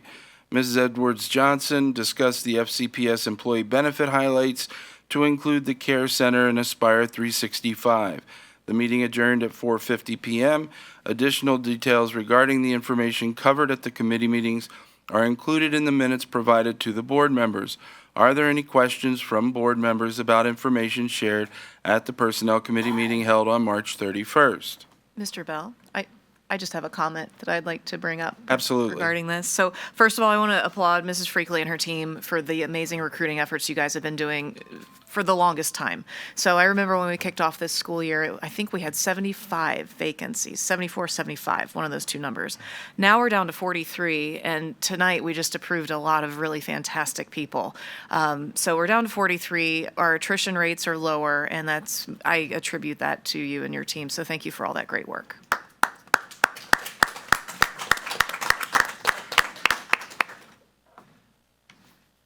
That's all I have, Mr. Bell. Thank you. Okay. So it says, please see the motion sheet in your folder. Well, now I've got to move all the way over here. Boy, I don't even know where it is. It's just to approve the minutes. Oh. So, Mr. Chair, I would like to make a motion to approve the minutes from the Personnel Committee held on March 31st, 2025. Second. I have a motion to approve has been properly seconded. Any discussion? Hearing none, all those in favor signify by saying aye. Aye. Any opposed? Motion carries. Next is the Instruction Committee meeting. Like a bad penny, here I go again. All right. A meeting of the Instruction Committee of the Frederick County School Board was held on March 31st, 2025. The meeting was called to order at 5:30 p.m., and a copy of the minutes has been provided to each board member. During the meeting, Mrs. Knight discussed the strategic plan. Dr. Zeiss, did I get that right? Yes. Oh, excellent. Gave an esports update, and Dr. Myers reviewed the secondary grading coalition. Jameswood High School student and esports team member Paige Littman gave an overview of the esports program and answered board member questions. Dr. Myers then finished her secondary grading coalition presentation and gave final recommendations. Mrs. Swager discussed the elementary grading coalition. Ms. Post reported on the Perkins Plan, and Ms. Kaufman reviewed the Special Instructional Services, SIS Annual Plan. The meeting adjourned at 7:18 p.m.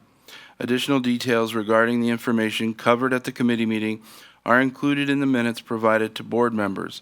Are there any questions from the board members about information shared at the Instruction Committee meeting held on March 31st? Mr. Bell. Yes, Dr. Erskine. Just wanted to say thank you to Dr. Zeiss and also to Paige, the student who came and spoke with us that afternoon.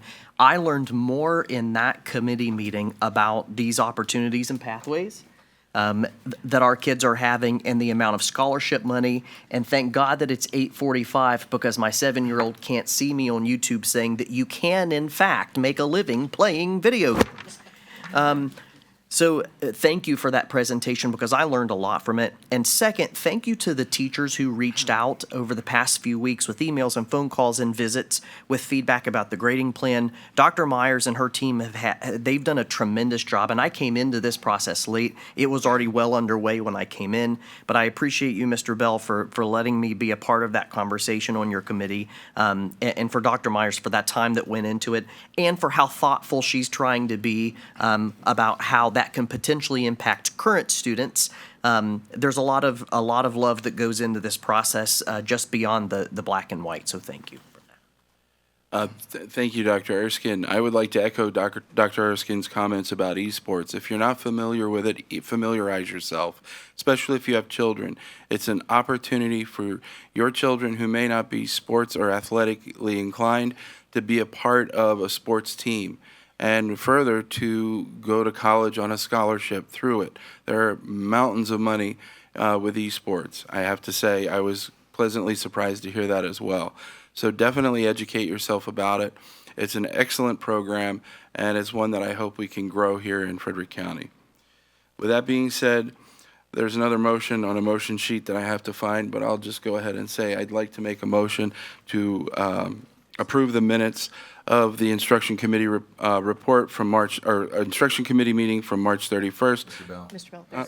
Sorry, there are a couple motions. Oh, there are. Yeah. See, you didn't put that in my little paper here. Let's see. Thank you. My heavens. All right, instruction committee. I move the board approve the proposed amendments to policy 316P as presented. Second. It's been, a motion has been made and it's been properly seconded. Any discussion? Can I just add a point of inquiry? Is the did you say 16? 316P. Is that the grading policy? Yes. 316P is? Yes, sir. Yeah. So if I may, I know you had some questions about that. So, and Mrs. Knight, please chime in on this. I want to be very clear that this is the changes that was presented to you all in regards to how the grade breakdown takes place. In regards to the GPA and how that all is calculated, we are going to grandfather those students in until those rising freshmen come, so it doesn't impact current students. That was my concern. Yes, Thank you. so that is correct, and we're going to make sure that we do that as well. Yes. Yes. Okay. So thank you, Dr. Erskine. Want Thank to make you. sure that was clear. Yes. Any other questions or comments? Would you like me to take over now? No, I'm fine. Is he supposed to do it or am I supposed to? No, you've got four. You have four motions. Yeah, I have 4 motions. Oh. Yeah. Yeah, so it's been moved and properly seconded. Any further discussion? All those in favor signify by saying aye. Aye. Any opposed? Motion passes. I move, second motion, I move the board approve the proposed amendments to policy 321P as presented. Second. Motion's been made and it's been properly seconded. Any discussion? Hearing none, all those in favor signify by saying aye. Aye. Any opposed? Motion passes. Third, I move the board approve the Perkins Plan for the 2025-2026 school year as presented. Second. A motion's been made and properly seconded. Any discussion? Hearing none, all those in favor signify by saying aye. Aye. Any opposed? Motion passes. Next, I move the board approve the special education annual plan for the 2025-2026 school year as presented. Second. Motion's been made and properly seconded. Any discussion? Hearing none, all those in favor signify by saying aye. Aye. Aye. Any opposed? Motion passes. Finally, I move the board approve the minutes from the instruction committee meeting held on March 31st, 2025. Second. Motion's been made and properly seconded. Any discussion? All those in favor signify by saying aye. Aye. Any opposed? Motion passes. Phew, I'm done. You sure? You forgot a motion. No. Next is the finance budget work session. Thank you, Mr. Chair. Let me just make sure I have the Finance Committee report. I want to make sure I have the right I think that's the same. I think they're one and the April same. 3, 2025. That's it? Yep, that is it. All right. So the Finance Committee report from April 3rd, 2025. A budget work session of the Finance Committee of the Frederick County School Board was held on April 3rd, 2025. The meeting was called to order at 4:31 p.m. and a copy of the minutes have been provided to each board member. During the meeting, Mrs. Anderson gave a fiscal year 2026 budget update. She also reviewed the estimated county revenue for the operating fund and discussed a summary of the operating budget proposal, the fiscal year 2026 operating budget next steps, and recommendations to close the shortfall. Mrs. Seibert shared information about additional state funds for the fiscal year 2025 to include a bonus payment for instructional and support positions and the recommended employee bonus criteria, and Mrs. Anderson reviewed the fiscal year 2025 unobligated operating funds. The meeting adjourned at 4:53 p.m. Additional details regarding the information covered at the committee budget work session are included in the minutes provided to board members. Are there any questions from board members about the information shared at the Finance Committee budget work session held on April 3rd, 2025? All right, seeing no discussion, I do have some motions and they have numbers in them, so I want to make sure I get those correct. Can I have my sheet back? I don't want Miss Jordan to have to call me out again and have to go through amending my motion. It's just, it's just a lot. Thank you very much. All right. There are 3 total, so here we go. I move the board approve the request of the Board of Supervisors to approve a budget adjustment to the FCPS School Operating Fund in the amount of $1,480,000 for the provision of an employee bonus payment. Second. Motion has been made, has been properly seconded. Is there any discussion? Mr. Chairman, Sorry. I do want to just make a couple of really brief comments here about this bonus. One of the comments that we heard tonight during the public comment section, and thank you for this, is a reminder of the things that we need to be doing as a board to recruit and retain great staff members. I'm thankful that the governor's office and that Governor Youngkin has advocated so fiercely for compensating our teachers better each and every year. The money that we are voting on tonight to ask as a pass-through from the Board of Supervisors is to be able to give those bonuses out to our staff. Very well-deserved bonuses for the hard work they do. This is one of the things that we are trying to do right by our staff. Thank you, Dr. Erskine.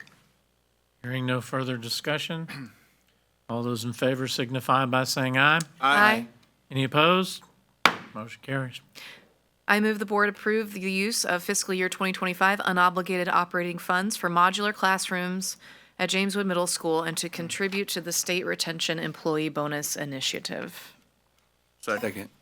Motion has been made, properly seconded. Any discussion? Hearing none, all those in favor signify by saying aye. Aye. Any opposed? Motion carries.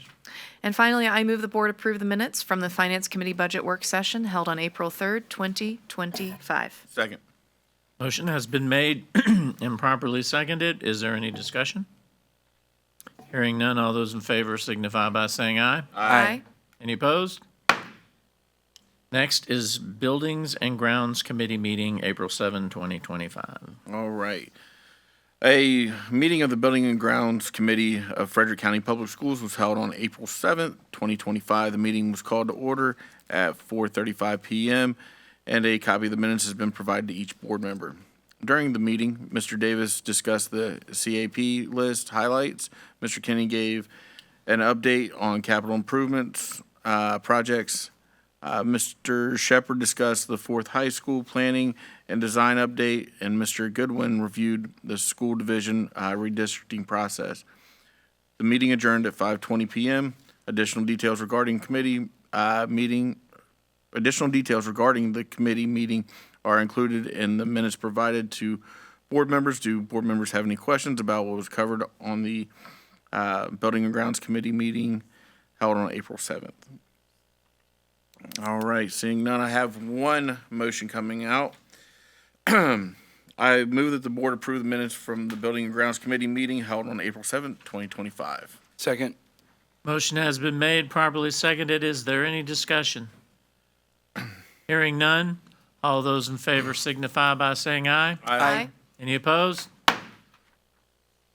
Next, we have the HR processes and procedures. Yes, sir. Thank you, Mr. Chair. So I had some requests for our HR office to provide you all with a breakdown of how we handle situations involving staff. So as you mentioned, Mrs. Vice Chair, I really appreciate you recognizing the great work Mrs. Frakely does in recruitment and retention. And part of that process is we have to establish expectations and we have to hold staff accountable. And there is a process that we have to follow with that. So we put together a presentation that we want to share with you all and open up to any questions that you might have. So with that, I'll hand it over to the magnificent Mrs. Frakely. Come on down, please. You're the next contestant on The Price is Right. Good evening. You'll have to forgive me. The seasonal change in seasons has gotten me, so I sound a little froggy. But just to piggyback off what Dr. Hummer said, thank you for the kind words about the recruitment effort. I will say the team works really hard, and that's not just our HR team, that's the school board office team, that's the FCPS team, who work really, really hard to make this a great place to want to come to and be in. So I would definitely have to say thank you on their behalf. Okay, sorry, are we ready? Here's what we're going to cover tonight. And so thank you for the opportunity to talk with you this evening about the sensitive topics of progressive discipline and administrative leave. And I say sensitive because this is oftentimes some of the hardest work of people management. You know, these aren't always easy conversations, and so that is hard work. And we want to always, in the best interest of our people, with kindness and empathy, handle each interaction and situation with care and respect. So furthermore, I want to be sensitive to this conversation specifically and keep it really high level to avoid discussing specific personnel issues, because as you know, it is imperative that we keep confidential information confidential as best practice, which I know at times can be frustrating for those involved, but that is best practice for HR. All right. So when we talk about progressive discipline, this is a framework, right? Each situation is given its own careful consideration. So this is a framework that we do train to with our leadership. So that is assistant principals, assistant directors, directors, and principals through our HR Learning Series best practices. And then, of course, through coaching, guidance, mentoring throughout the year as needed. But it is pretty straightforward. I'm sure you guys have seen some variation or know of some variation of progressive discipline, meaning we're going to start with a conversation. So establishing those clear expectations and explicitly communicating, right? Because we know that being clear is kind. You are being kind to someone when you are being explicit, so that they fully understand. So we want to communicate policy and procedure. So that's coaching, guiding, mentoring. Then we sort of kick it up a notch to a verbal warning, meaning we're going to talk in a little bit more seriousness in terms of being explicit again, clearly stating the issue, explaining the expectations, explaining the expected behavior, and why it's important that we maintain that behavior and maintain those expectations. And then we follow up usually with a casual document in terms of, that could be like an email, that could be a note in your notebook. If you're like me, I carry around my notebook. I can't go anywhere without it. Just to sort of memorialize and remember the conversation. Then we have a written warning if we're still seeing the same issues. So this is when the behavior or the issue becomes repeated, right? We're noticing it more. That piece of documentation could look like a letter, a formal letter that's kept in a school file. So a school-based file, our leadership keeps files on their personnel and staff in their building that before it gets to HR. Or it could be a letter that comes to HR in the way of going to what we would call a big personnel file, your master personnel file that we keep with us here at the school board office. So you're going to be really clear in that communication, lay it all out, document the way that, the issues have been communicated and what next steps would be if the behavior continues. Next, we're going to get to a performance improvement plan. So we're not seeing the behavior improve We want to work towards something more formal because we need to put a framework around some measurable objectives and goals for accomplishing behavior improvement, performance improvement. So this is all clearly communicated, and you work with HR through this process, and we'll get to specifics of the process in a second, but just so you see it here in the timeline. And then if we get to it, unfortunately, sometimes, these situations don't end in positive progress. And then we have to talk about or consider things like termination. This is all best practice recommendation from HR if the situation permits it. So I just want to be clear in saying that if we have something that is critical, an emergency, urgent, criminal, anything that rises to a level of that warrants different action, we're not going to start at step one and work towards the last step here. This is outside of anything that would be deemed serious or egregious that would need to be addressed immediately. So what is important about progressive discipline from the HR standpoint in terms of how we make recommendations? It is important best practice because it gives employees the opportunity to address and correct issues before more serious action is taken. And it protects the division by documenting efforts to support and correct employee behavior. And so in HR, we work really hard to put forward recommendations that are grounded in best practice and policy to include the utilization of progressive discipline as applicable. So this is, given the situation, our first go-to. Okay, so you saw step 4, I believe, was performance improvement plan, or a PIP. A performance improvement plan is a document, so it's formalized, that aims to help employees who are not meeting job performance goals. So we take the improvement part of that plan really seriously because that is our goal. We want to positively impact and see positive progress through these plans. And so what we do in putting these together, we are working to cover specific areas of performance deficiencies, so we have to identify those. We identify the skills or training gaps that are missing, and we set those clear expectations so that people understand the expectations moving forward. Objectives must be met within a certain time period. They don't go on forever. They get reevaluated periodically at agreed upon intervals.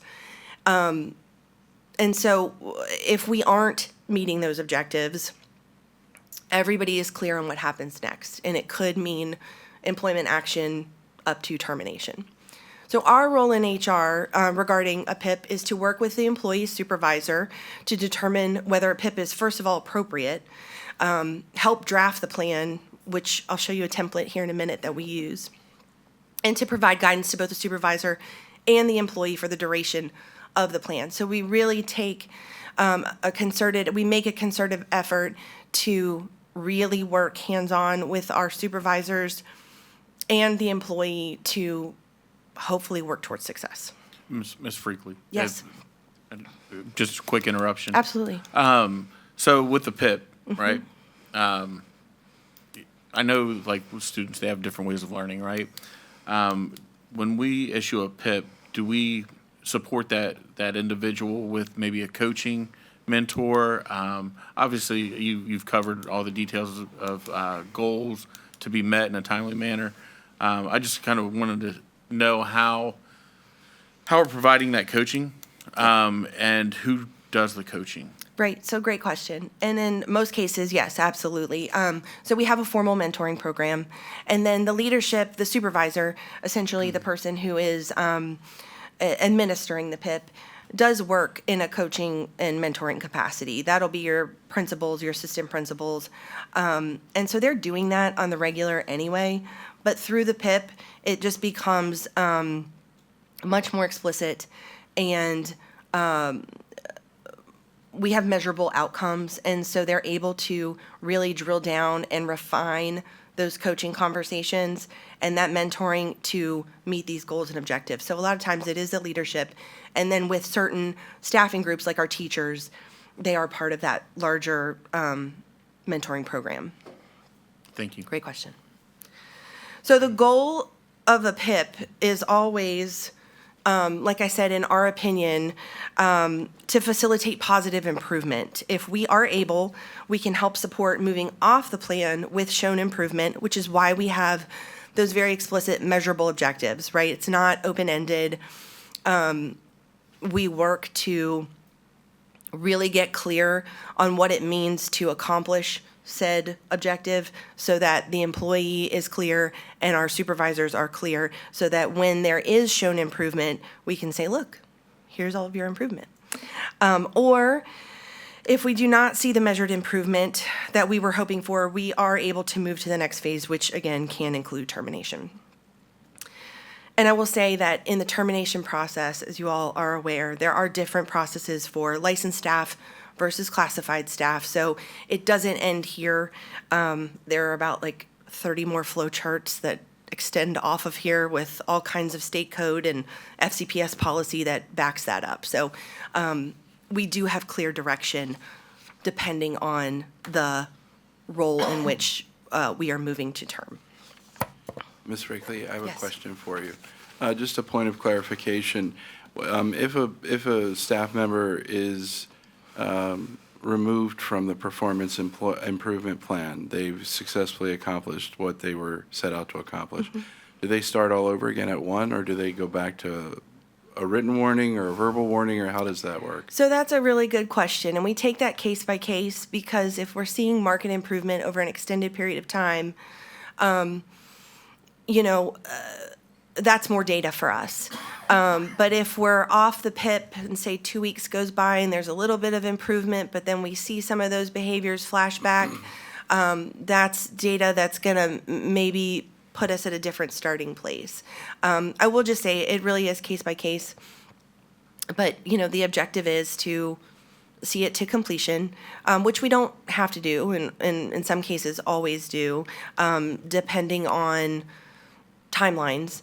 But I would just say it's case by case. Thank you. Mm-hmm. All right, so any questions about progressive discipline or a plan for improvement? I'll show you a template. So this is just a standard template that we put together for our leadership to use when needed. And again, we walk through this with folks. We help to develop and create and refine that. But ultimately, the people who are in the buildings that are supervising the folks that need a PIP are the experts. And so we rely heavily on them to craft and design these. Of course, with our assistant soups, depending on which house it's in, with their input as well. All right.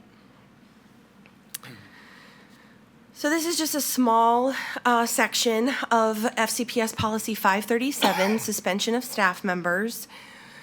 So again, these aren't typically the most fun conversations that we have, certainly, but we do have clear policy and procedure in place when it comes to having to make these decisions. And these decisions are not made in a vacuum, without deliberation and consultation with leadership in each and every instance, and of course with confidentiality. Admin leave is intended to create separation that allows time for the building or HR to thoroughly investigate a situation. The integrity of the investigation, whether it is formal or informal, is critical for protecting our staff, students, and division. And I just want to note that what we were focusing on here for the purpose of tonight is Section 3, so administrative leave suspension with pay pending an investigation. And so, again, that is not only to allow time to investigate for the sake of the students or staff who might be involved, but to create that separation so that we can do that thoroughly and without interruption and to maintain that integrity of the investigation.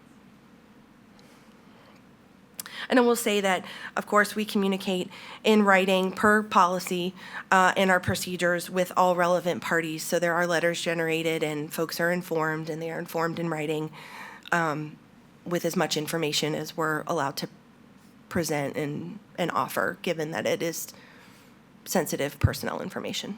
Ms. Brinkley, could you Yes. just clarify one thing, especially for the public? Is somebody who is put on administrative leave, does that automatically mean they've done something wrong? No, and we are explicit in our language that we pass to them in writing. Plus, we communicate very hands-on with the folks that are involved, right? This isn't like you're just going to get a random letter in your inbox from me and not know that it's coming. We have very deliberate and intentional conversations with people to keep them informed. But no, it does not mean that at all. It simply means that we're creating that separation. And while it might not feel like it, it is in the best interest of all of the parties for us to do that, to come to resolution that would then be formalized should it be needed for future documentation or whatever the case might be in the future. But thanks for asking that. Ms. Freakley, just a follow-up question. If we find ourselves in the unfortunate situation of finding that person who's been put on administrative leave with pay guilty of what they have been accused of, it's my understanding that that pay is recouped. Is that correct? So it depends on the situation. So if we are looking at the other numbers on here, things like suspension of employees charged with certain criminal offenses, number 2 there, and then obviously 4 goes into what happens with your benefits and such. But there are situations that we can work to adjust to leave without pay. So it just depends on the situation. Excuse me.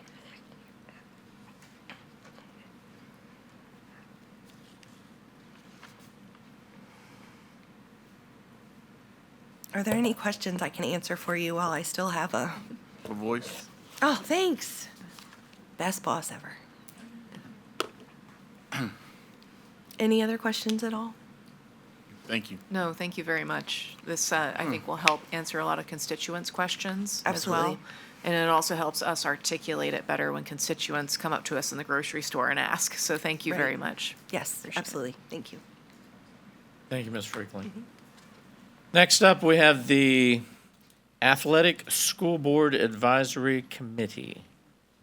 Yeah, so, Mr. Chair, very quickly, I want to thank Mr. Atkins for bringing this forward and for getting support from the board on this. This is something Mrs. Jordan worked on after this was presented, and we're very excited to get this rolling out.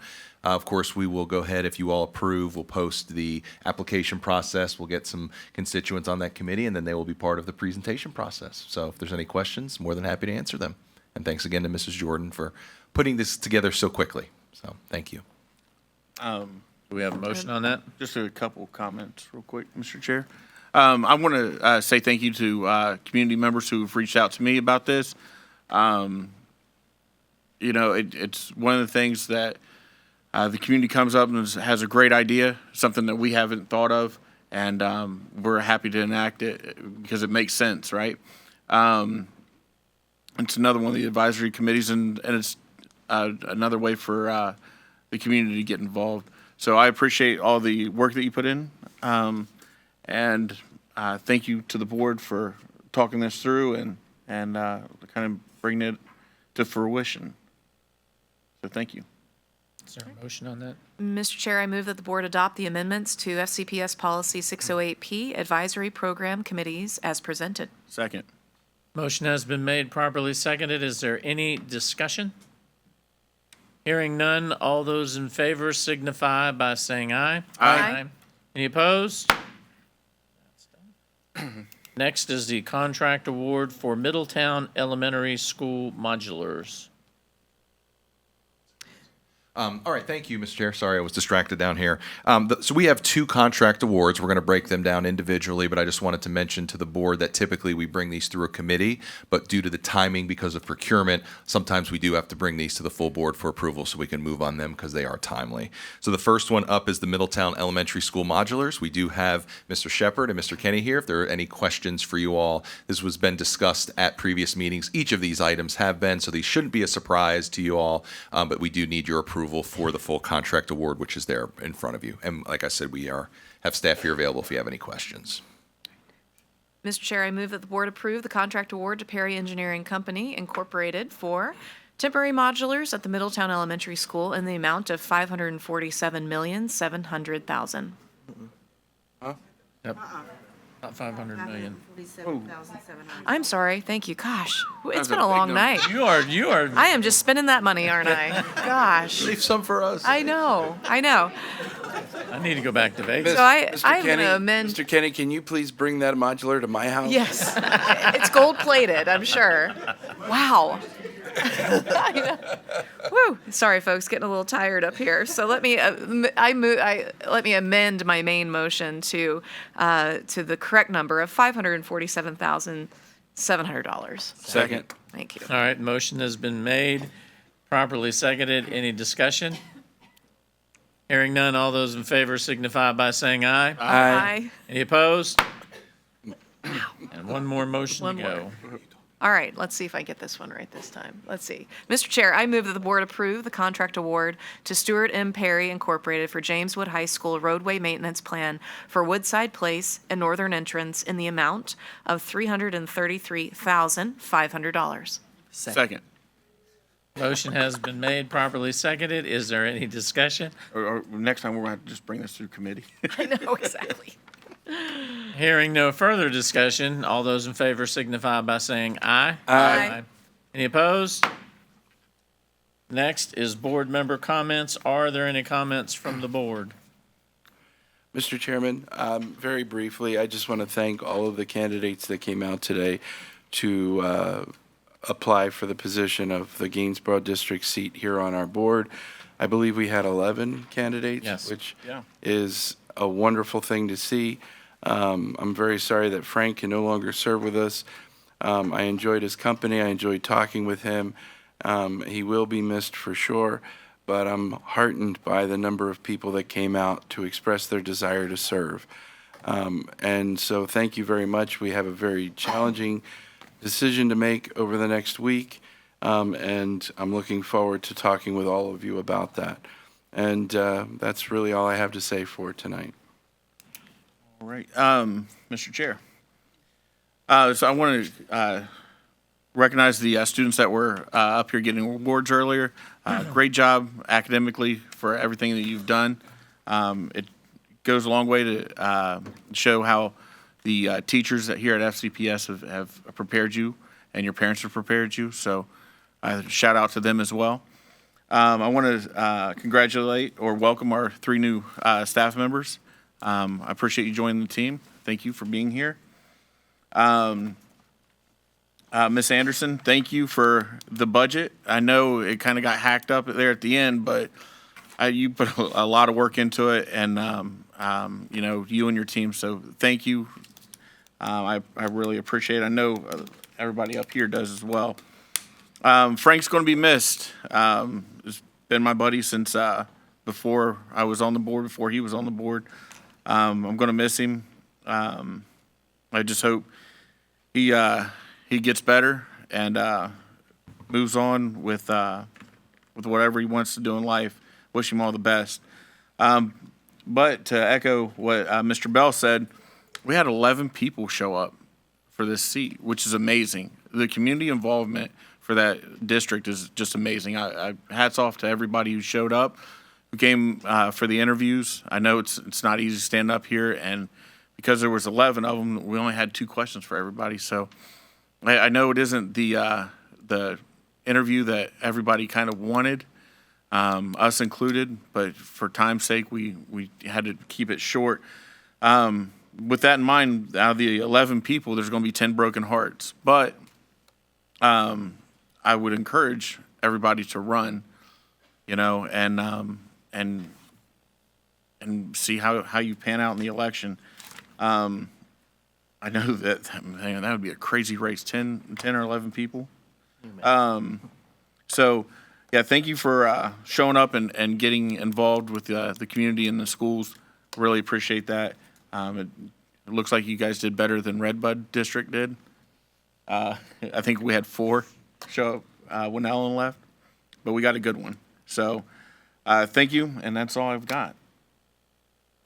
Mr. Chair, want to add something that that we've been getting a good bit of feedback. I know I have, and I know a couple of my peers have. Something that we see a lot of in community comment, both here at board meetings as well as on social media and in the paper and all of the other places where people are sharing opinions. One of the most common things, and I've come to understand this more having been on the board now for almost a year, that people say, well, you're not doing anything about fill in the blank.